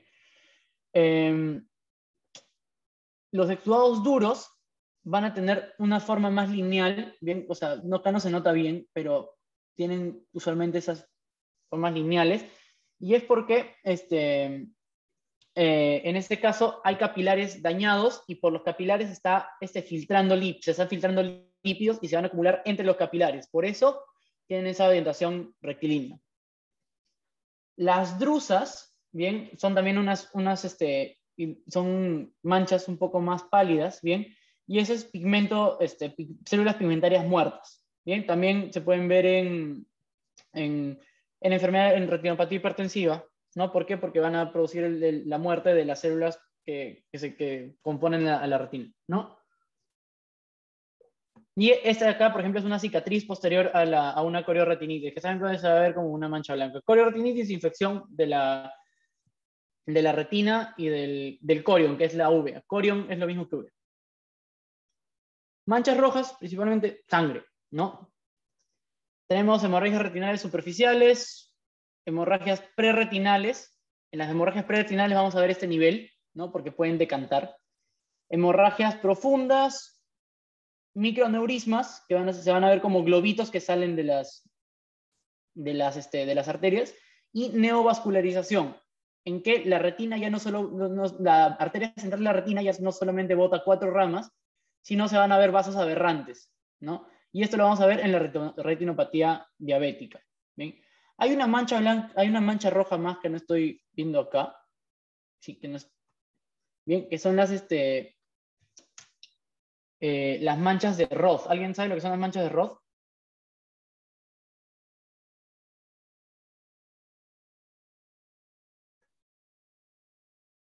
Yo no estoy seguro si por acá las escriben. Bueno, las manchas de Roth son producto de la endocarditis. Los émbolos, ya lo mencioné, se pueden ir a las uñas, se pueden ir a la piel, a la conjuntiva, y los émbolos pueden llegar a la microvasculatura del ojo y no van a producir un sangrado directamente, sino que producen una reacción inmunológica, ¿bien? Lo pueden ver en la cámara, voy a tratar de enfocarlo, ¿bien? Se ven de esa manera, ¿bien? Hemorragias, ¿bien? Manchas rojas con centro pálido. ¿Bien? Esa es la característica. Si ustedes les ponen una pregunta, se ven en el fondo de ojo manchas rojas con centro pálido, mancha de Roth, y eso es prácticamente característico de endocarditis. Obviamente tiene que tener la clínica, ¿no? Pero una endocarditis, por ejemplo, asintomática puede ser detectada por un oftalmólogo que hizo un fondo de ojo y encontró una mancha de Roth, y luego se asoció a otros síntomas. Finalmente, sí, lo que se ve en retinopatía diabética. Bien, tenemos dos tipos de retinopatía diabética: proliferativa y no proliferativa. Proliferativa, la que tiene vasos aberrantes, ¿no? Neovascularización, y la no proliferativa, la que no los tiene. Entonces, la que no los tiene pueden encontrar exudados duros, ¿no? Por incremento de lípidos en la sangre, producto de la diabetes.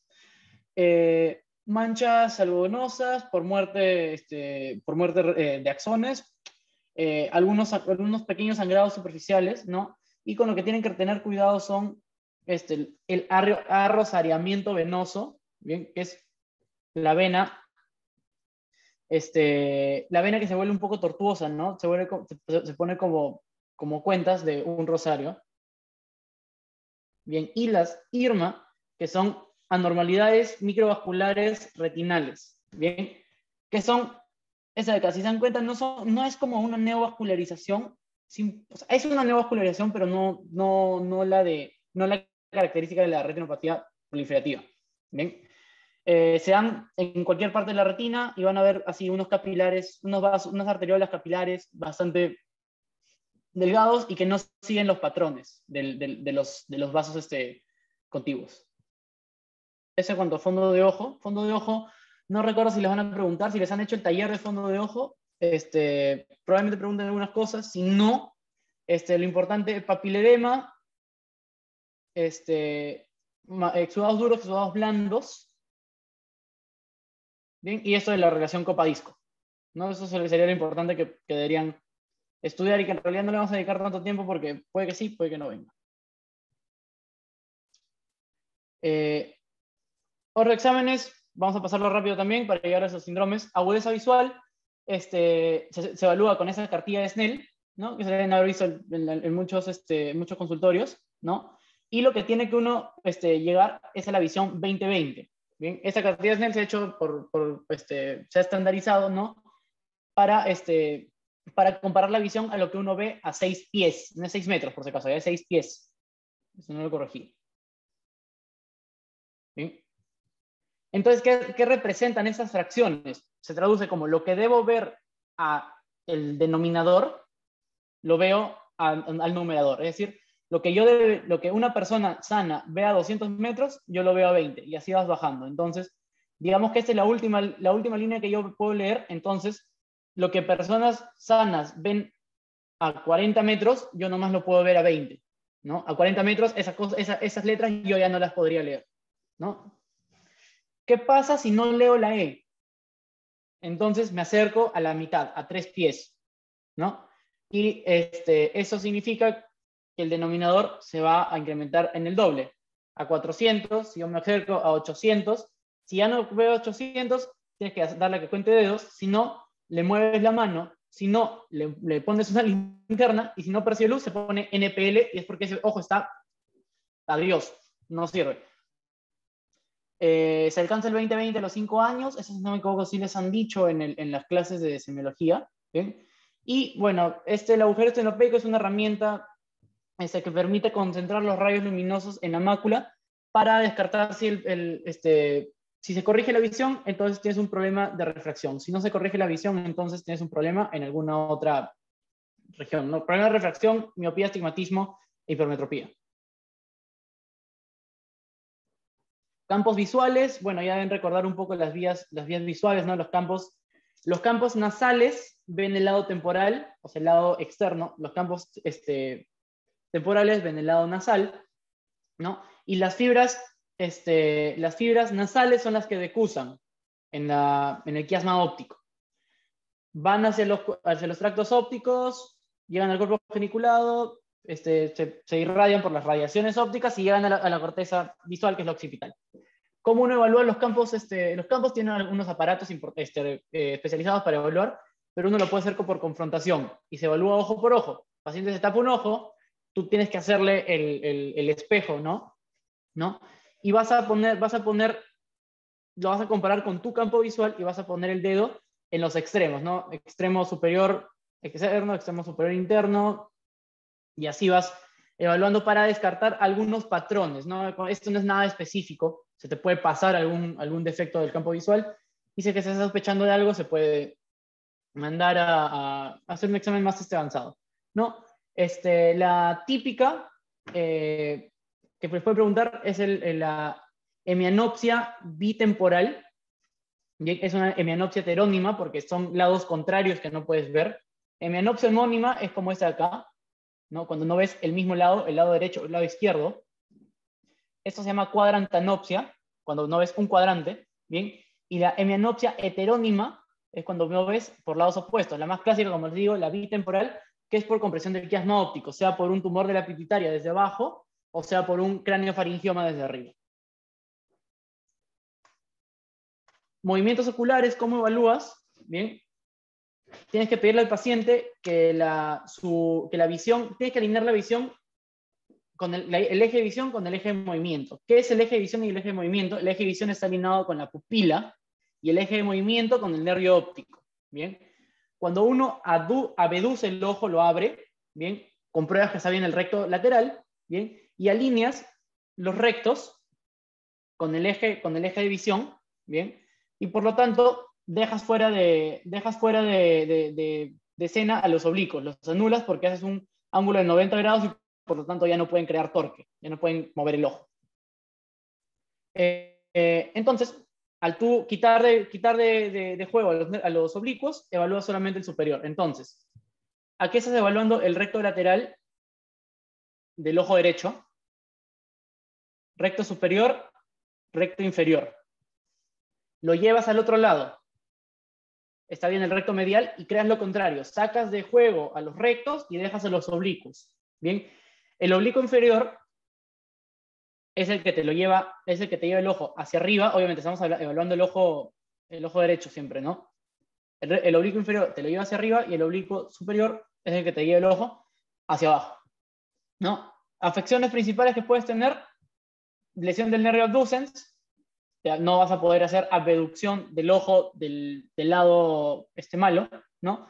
Y si tienes, una lesión del oculomotor, en realidad el ojo no lo vas a poder mover prácticamente. Tu ojo va a tender a estar en una posición constantemente abducida, ¿no? Importante es recordar los movimientos del ojo. ¿Por qué se hacen así? Porque aíslas, ¿no? Los músculos rectos cuando abduces y los músculos oblicuos cuando aduces. Luego, ese es el reflejo de convergencia. Cuando uno acerca un objeto hacia hacia la cara de la persona, los ojos van a hacer dos cosas, ¿no? Que puedes ver, porque el cristalino también se va a adaptar. Se convergen, es decir, se disocian su movimiento, los movimientos del ojo son simétricos, convergen, llevas la mirada hacia adentro y haces miosis, ¿no? Entonces, este es un reflejo dependiente del nervio patético y obviamente del sistema parasimpático, ¿no? Vamos a ver más adelante que hay una pupila específica que tiene reflejo miótico ausente, pero reflejo de acumulación conservado. Es un poco raro porque van por diferentes vías. Este examen no lo vamos a ver porque es un poco más avanzado, es un poco más difícil de explicar y no lo ven tanto en semi, ¿no? Llegamos a la parte importante, diagnóstico sindrómico. Bien. Vamos a ver la siguiente pregunta, que es la siguiente. Tiene un enunciado largo, en el poll solo aparecen las claves, y bueno, pueden ir leyéndolo e ir marcando.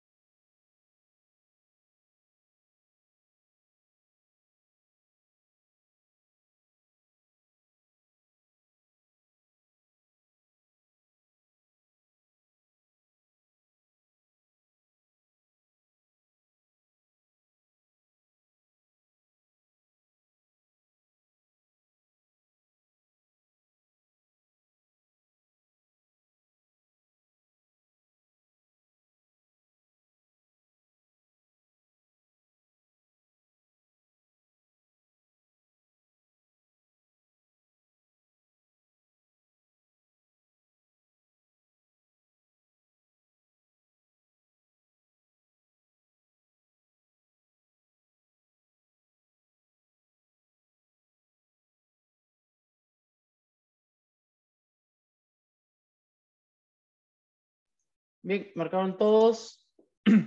No han marcado todos, perdón. Bueno, ya estamos un poco con el tiempo avanzando en la pregunta.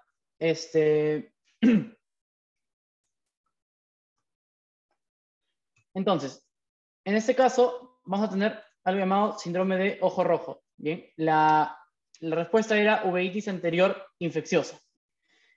Paciente referido de traumatología, tiene tratamiento inmunosupresor, bien, debido a un ojo rojo. El traumatólogo vio que tenía el ojo rojo. Bien, refiere a dolor en el ojo derecho hace unos días, asociado a enrojecimiento y febrículas, pequeñas fiebres.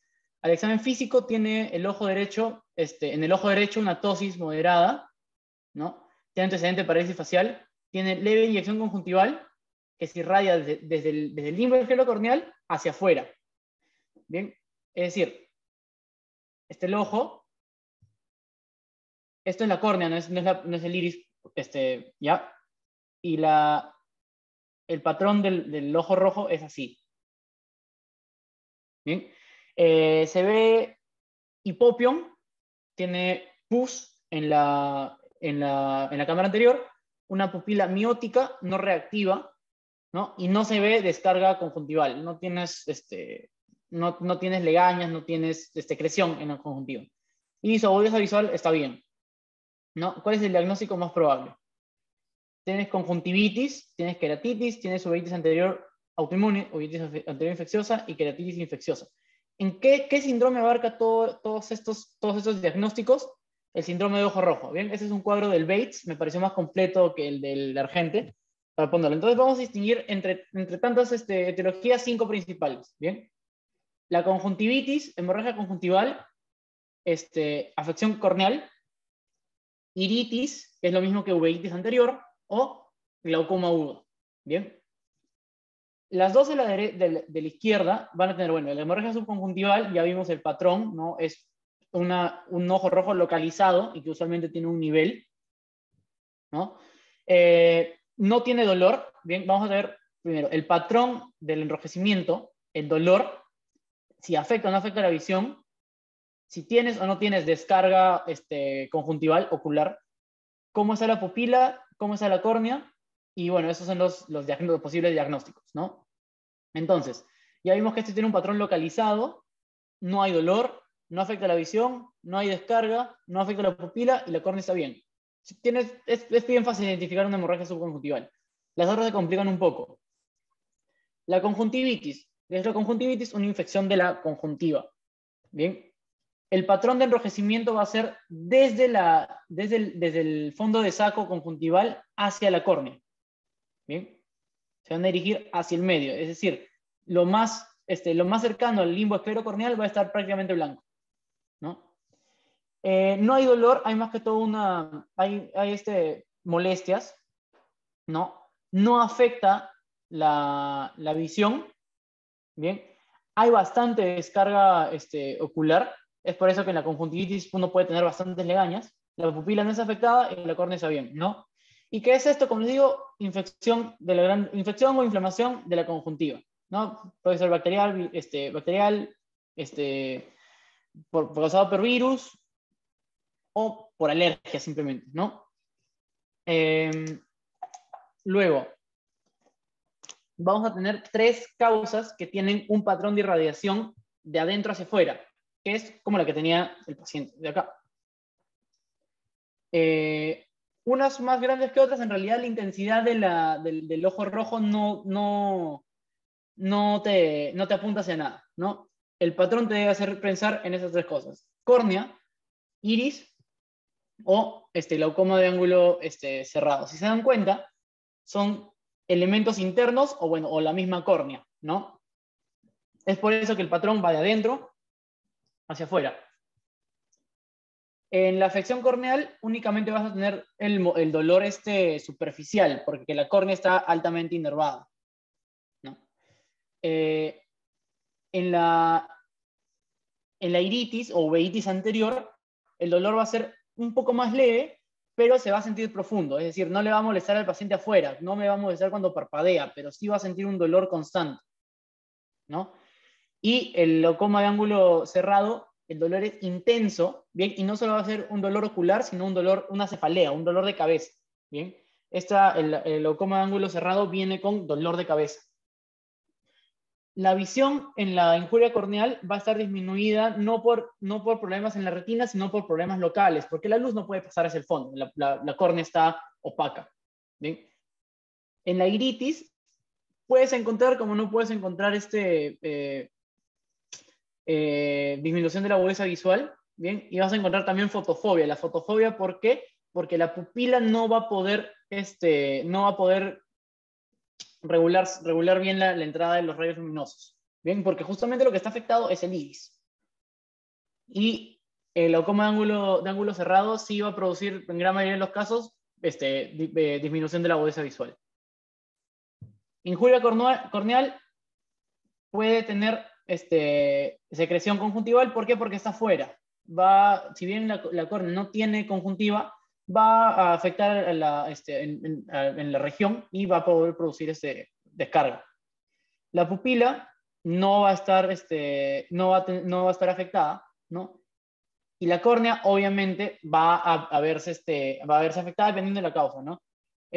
Usualmente, infecciones corneales, principalmente bacterianas, y lo que vas a encontrar también son las úlceras corneales.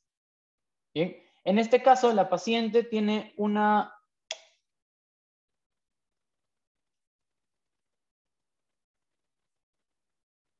Hola, se me escucha, creo que se me ha bloqueado la... Sí, se Bueno, escucha. sí, se bloqueó la pantalla. Bueno, la injuria corneal, esta paciente tiene un antecedente de parálisis facial, ¿no? Tiene una ptosis moderada y por lo tanto su ojo, al no estar bien tratado, puede estar propenso a desarrollar una injuria corneal. Sin embargo, no tiene descarga, ¿bien? Y bueno, no mencionan problemas, no mencionan nada en la córnea que nos puede orientar hacia una úlcera, ¿bien? El desarrollo el curso de esta enfermedad es, bueno, de hace algunos días, ¿no? Por lo tanto, no coincide con el glaucoma de ángulo agudo, porque el glaucoma de ángulo agudo es bastante rápido, evoluciona bastante rápido y viene con cefalea. La pérdida de visión no está tan... no tiene pérdida de visión, ¿no? Entonces tenemos hipopión, pupila miótica, bien, está, está contraída y no responde al reflejo. Bien, y tenemos ese patrón. Entonces pensamos en la uveitis anterior. Ahora, esta uveitis anterior puede ser autoinmune o puede ser infecciosa. Bien, esta es la parte de oftalmo que no me gusta porque se mete con todas las enfermedades reumatológicas, ¿no? Principalmente lupus, por ejemplo, ¿no? Esa paciente viene de reumato, por lo tanto puede tener una uveitis autoinmune. Sin embargo, el hecho de que tenga hipopión, ¿no? Que tenga las febrículas, ¿no? Y que, bueno, esté en tratamiento inmunosupresor, nos puede orientar hacia una uveitis infecciosa. ¿Bien? Entonces, síndrome de ojo rojo es algo que pueden preguntar en su examen y es algo que deben saber porque, bueno, si se dan cuenta, es algo bastante esquemático de aprender, ¿no? Y les puede servir para aplicarlo luego en su práctica, ¿no? Las infecciones comunes del ojo, de la uvea anterior, o sea, del iris, herpes zóster, tuberculosis. Recuerden que la tuberculosis puede dar en cualquier lado, o, bueno, puede estar asociada como una respuesta inmune a alguna enfermedad sistémica. Pregunta 7. ¿Hay una pregunta? Sí, una pregunta. En las opciones de la pregunta 6, también me parece que mencionaban queratitis. Y, Queratitis, ya.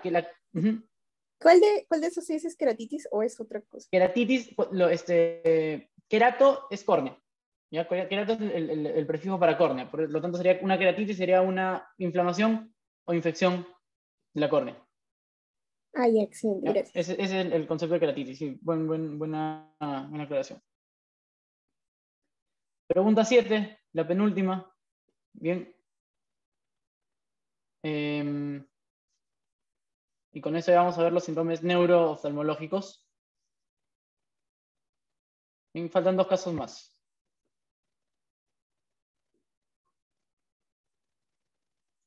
Vamos a darle un minuto a esa pregunta.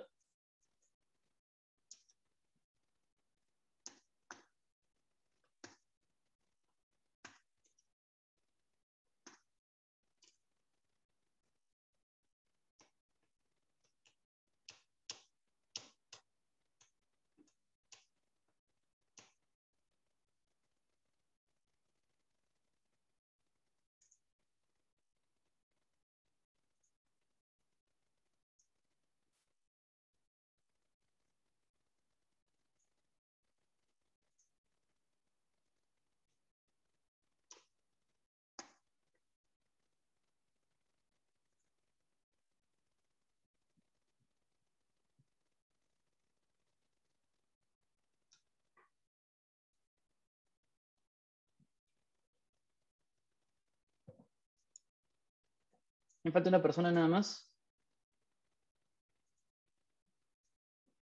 Si no, vamos cerrando la votación. Bien. Ha marcado nervio óptico.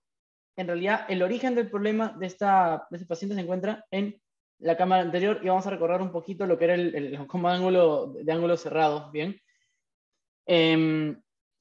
Para hacer el fondo de ojo, pueden entrar a la pupila normal, pero lo mejor es dilatar al paciente. Por eso cuando le están haciendo fondo de ojo en la consulta oftalmológica, los esperan un ratito, les aplican unas gotas a que la pupila se dilate y para que puedas ver mejor. Bien. Entonces, esto nunca se lo puedes poner a un paciente que tenga glaucoma de por sí, o sea, glaucoma de ángulo abierto. ¿Por qué? Porque tiene riesgo de hacer glaucoma de ángulo cerrado. Entonces, ¿qué es lo que pasa cuando un paciente que tiene predisposición produce una midriasis? Vas a ocluir el ángulo y, bueno, vas a producir un glaucoma agudo iatrogénico, ¿no? Ese paciente empieza a quejarse de pérdida de visión y cefalea. En este caso, lo principal que menciona, pérdida de visión, ¿no? Y está asociado a un síndrome de ojo rojo. Por tanto, un síndrome de ojo rojo hiperagudo con pérdida de visión, inyección conjuntiva, es el síndrome de ojo rojo, ¿no? La pupila está midriática bueno, no está midriática por el problema en sí, sino que la midriasis ha sido el origen del problema, ¿no? Y en el ojo izquierdo y ojo derecho solo percibe movimiento, su agudeza está muy disminuida. Bien, si bien la afección es en el nervio óptico, el problema el origen del problema está acá, en la cámara anterior. ¿Bien? Entonces, el Argente, y algo que rescato bastante de ese libro es que su capítulo de síndromes, tanto abdominales como neurológicos, es muy bueno. Entonces, dentro de los síndromes neurológicos, vamos a encontrar algo que se llama trastornos de la visión. ¿Bien? Y esos trastornos de la visión, bien, los distribuye de esta manera. De los medios de refracción, de la vía visual, del sistema autonómico y la motilidad. ¿Bien? Esos son los que podemos asociar a una estructura anatómica en sí, y esos son los que no, porque pueden tener varias causas, ¿no? Medios de refracción, ya hemos visto córnea, cámara anterior, cristalino y vítreo. ¿Ya? Y bueno, la forma del globo ocular que va a alterar la proyección de los rayos luminosos en la retina. La vía visual comienza en la retina, porque la retina ya recoge estímulos luminosos, ¿bien? Problemas en la papila, en el nervio óptico, y bueno, ya más atrás, en la vía óptica que empieza, o sea, vamos a dejar de llamarlo nervio óptico desde que decusan los campos nasales, o sea, desde el quiasma. Luego, problemas en el sistema autonómico, lo vamos a dividir, eso no recuerdo si lo dividí el libro o si lo puse yo, pero lo podemos dividir en problemas con miosis y problemas con midriasis. Entonces, los problemas con miosis nos van a orientar a un problema en el sistema opuesto, ¿no? Si yo tengo miosis es porque el parasimpático está ganando a la fuerza del simpático y por lo tanto mi ojo va a ser miótico. Hay un problema del simpático, ¿no? Entonces acá el simpático está mal y cuando hay midriasis el que está mal es el parasimpático. Y los problemas de la motilidad pueden darse con diplopia o sin diplopia. Bien. Para dar una lista de elementos, esto va a quedar en el Drive. Me imagino que les van a compartir las diapositivas, pero como les digo, les recomiendo que lean ese capítulo del Argente, ¿no? Problemas de refracción, miopía, hipermetropía, astigmatismo, y la presbicia es la pérdida natural de la agudeza visual producto de la edad. Empieza a aparecer alrededor de los 40 años. Córnea, ya vimos, ojo seco, queratitis, úlcera y enfermedades por depósito. Cuando el anillo de Kaiser-Flesch es de la enfermedad de Wilson, ¿no? Por depósito de cobre, es muy grande, crece mucho, muy hacia adentro, ¿no? Ya va a causar opacidad de la córnea y va a producir problemas de agudeza visual. Cámara anterior, ya vimos que el glaucoma, o sea, el origen está en la cámara anterior, pero la afección principalmente es del nervio, ¿no? Por eso lo pongo con el signo de interrogación, porque en realidad el problema se origina en la cámara anterior, pero finalmente se refleja en el nervio. Uveitis, IPEMA y FEMA. Si se dan cuenta, bueno, es IFEMA/IPEMA, ¿no? Eso puede ser producto de un trauma, ¿no? Entonces, el trauma no es, salvo que se desprenda la retina o el cristalino, el trauma no te va a causar la ceguera, sino la ceguera va a ser el hecho de que tu cámara anterior esté llena de sangre, ¿no? Con respecto al cristalino, catarata y subluxación del cristalino cuando se sale de su cápsula y bueno, no pierdes ese elemento de refracción, no es imposible ver sin el cristalino. Y en el vítreo puedes ver desprendimiento del vítreo producto de un trauma o hemovitrio. El hemovitrio lo vamos a ver principalmente cuando hay neovascularización o sangrados preretinales, ¿no? Vas a tener sangre metida en un líquido que debe ser transparente y por lo tanto vas a perder agudeza visual. En la vía visual, en la retina vamos a poder tener problemas vasculares, problemas degenerativos y problemas inflamatorios, ¿no? Inflamatorios, por ejemplo, máculas de Roth pueden interferir en la agudeza visual. Degenerativas, por ejemplo, la degeneración macular asociada a la edad es una causa de ceguera bastante importante relacionada al envejecimiento, ¿no? En el cual la mácula, por ser avascular, ¿no? es la primera que empieza a sufrir los problemas del envejecimiento y se va dañando, ¿no? Y los vasculares, por ejemplo, retinopatía hipertensiva, retinopatía diabética proliferativa, ¿no? Problemas en la papila. El papiledema, si es muy pronunciado, puede causar disminución de agudeza visual. Y otro tema es la atrofia de papila, una de las causas del glaucoma. El neuroóptico puede inflamarse, neuritis retrovulvar, puede haber traumas, puede haber una neuropatía óptica isquémica anterior, ¿no? Que se divide en vascular y no vascular. Estas son un poco entidades más poco comunes y lo vamos a dejar para que lo lean si es que desean leer ese capítulo, ¿no? Y los problemas en la vía óptica, bueno, vamos a tener ya hemianopsias y cuadrantanopsias. Casi todos los problemas de la vía óptica te dan o hemianopsia o cuadrantanopsia, no dan...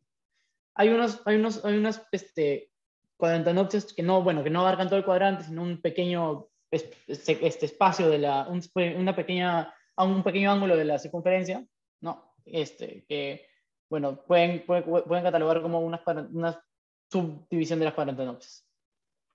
¿No? Causas de esto, cualquier causa vascular o compresiva en el sistema nervioso central que afecte directamente la vía óptica. Problemas de motilidad con diplopia, sin diplopia. Bien, o sea, con visión doble, sin visión doble. Usualmente recuerden que una afección de los músculos del ojo, es decir, tu ojo un ojo que no está naturalmente desviado, ¿no? Un ojo que no tiene estrabismo, por producto de una lesión en un músculo o en un nervio, se desvía, va a producir una visión doble. Bien. Y acá venimos a ver la parte que no vimos, que son los problemas autonómicos, ¿no? Y esa es la pregunta 8. Y la última, antes de ver esos síntomas neurológicos, y terminamos los casos clínicos, ¿no?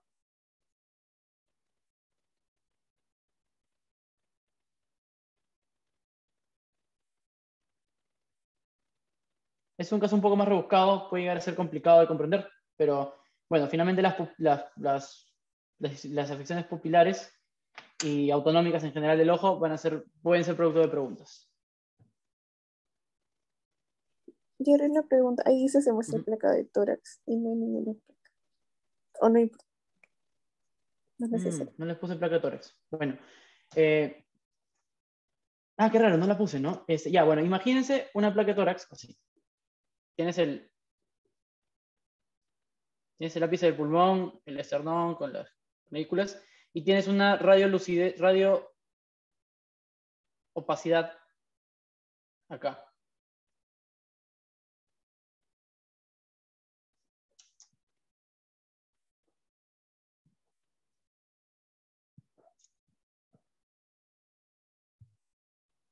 Bueno, sería el otro lado, ¿no? Sería acá, lado izquierdo.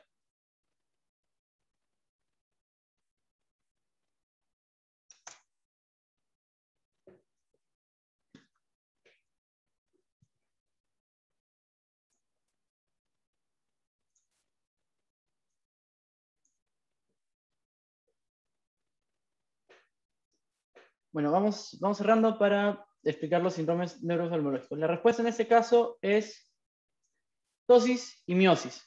Bien. Este caso se refiere al síndrome de Horner causado por un tumor de Pancoast. Ya lo vamos a explicar por qué se produce. El síndrome de Horner o Claude Bernard Horner no es un síndrome, ¿por qué? Porque abarca un montón de etiologías. Bien, se va a producir por una disminución del efecto simpático, es decir, va a ganar la miosis, el músculo de Müller se va a relajar, bien, y vas a dejar de inervar simpáticamente a la hemicara del lado afectado, ¿no? Se ha producido por alguna interrupción de la vía simpática en cualquiera zona de su extensión, ¿no? Rima bastante, así que se pueden acordar que tienen que estar juntos: ptosis, miosis y anhidrosis. No necesariamente los tres, pero los tres son componentes de disminución del efecto simpático y, bueno, van a producir este síndrome de Horner, ¿no? Si te dicen síndrome de Horner, tienes que buscar esas tres cosas. Causa el síndrome de Horner porque el dolor en el hombro derecho parece en la mano y una radioopacidad en el ápice izquierdo, en el ápice de ese mismo lado. El tumor de Pancoast es un tumor del ápice pulmonar que justamente por su proximidad en la región de la fosa supraclavicular va a comprimir la vía simpática a este nivel, ¿no? Y la va a interrumpir, ¿no? En este caso produce una interrupción del sistema simpático. Paradójicamente, en algunas etapas más iniciales, o bueno, simplemente cuando no se presenta Horner, puede presentarse todo lo contrario. ¿Bien? Se puede presentar el síndrome de Pourfoy-Dupetit, ¿no? Que tiene todo lo contrario.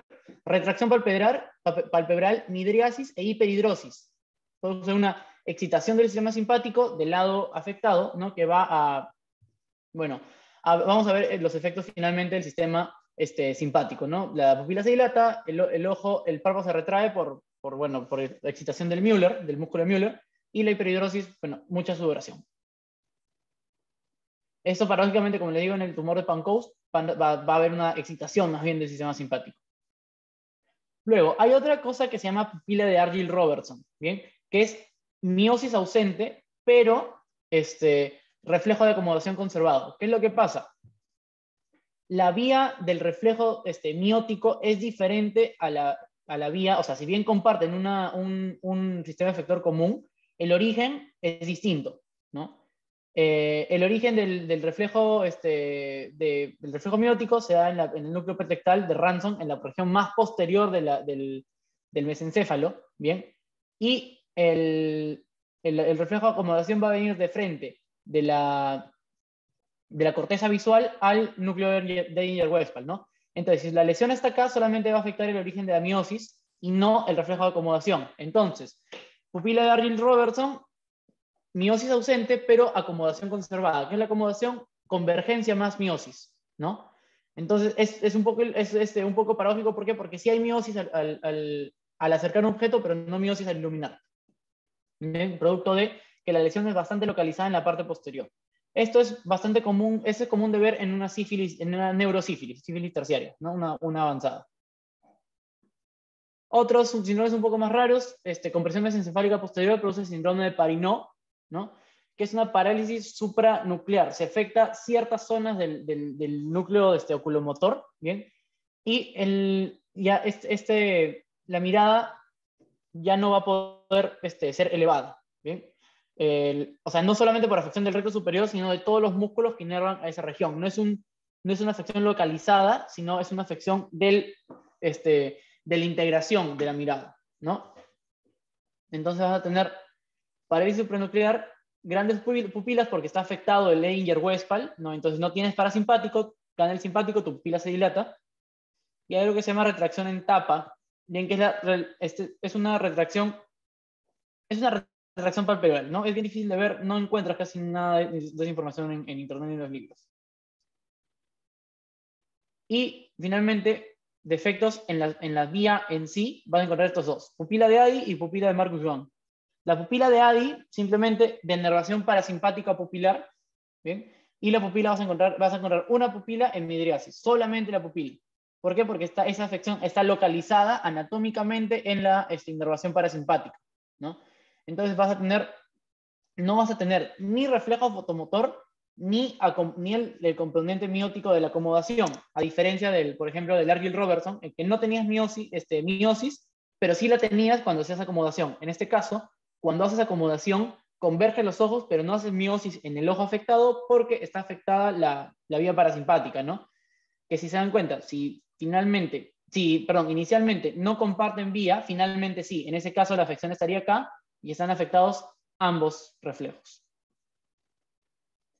Y la pupila en Marcus Joan es la última, defecto pupilar aferente relativo, ¿no? El problema está en el aferente y es el caso del que vimos cuando vimos esta paciente que le hacían el examen de iluminación, ¿no? El defecto está en el nervio óptico, ¿no? Entonces, el estímulo no entra y cuando yo ilumino esta pupila, ¿bien? No va a haber ni reflejo consensual ni reflejo directo. Directo y consensual. Y al contrario, cuando yo ilumino la otra pupila, todo va a estar bien, ¿no? Porque está bien la aferente de este lado y la efectora de ambos lados, ¿no? Así es como yo detecto un defecto pupilar aferente relativo. Las siglas son DEPAR, que la van a encontrar tal vez en algunas historias clínicas en lo que se ven estos casos, ¿no? Bibliografía importante para estudiar, ojo para el examen, la Argente, capítulo de cabeza, en la parte de ojo para la iconografía y la parte de neuro para todo lo que es la parte de neurooftalmología, ¿no? Y finalmente el Bates también básico para poder para estudiar la parte de semiología, ¿no? Entonces con esto hemos acabado el día de hoy.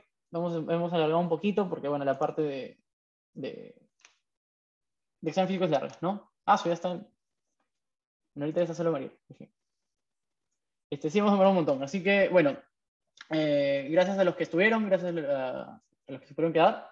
Y, bueno, suerte en su examen.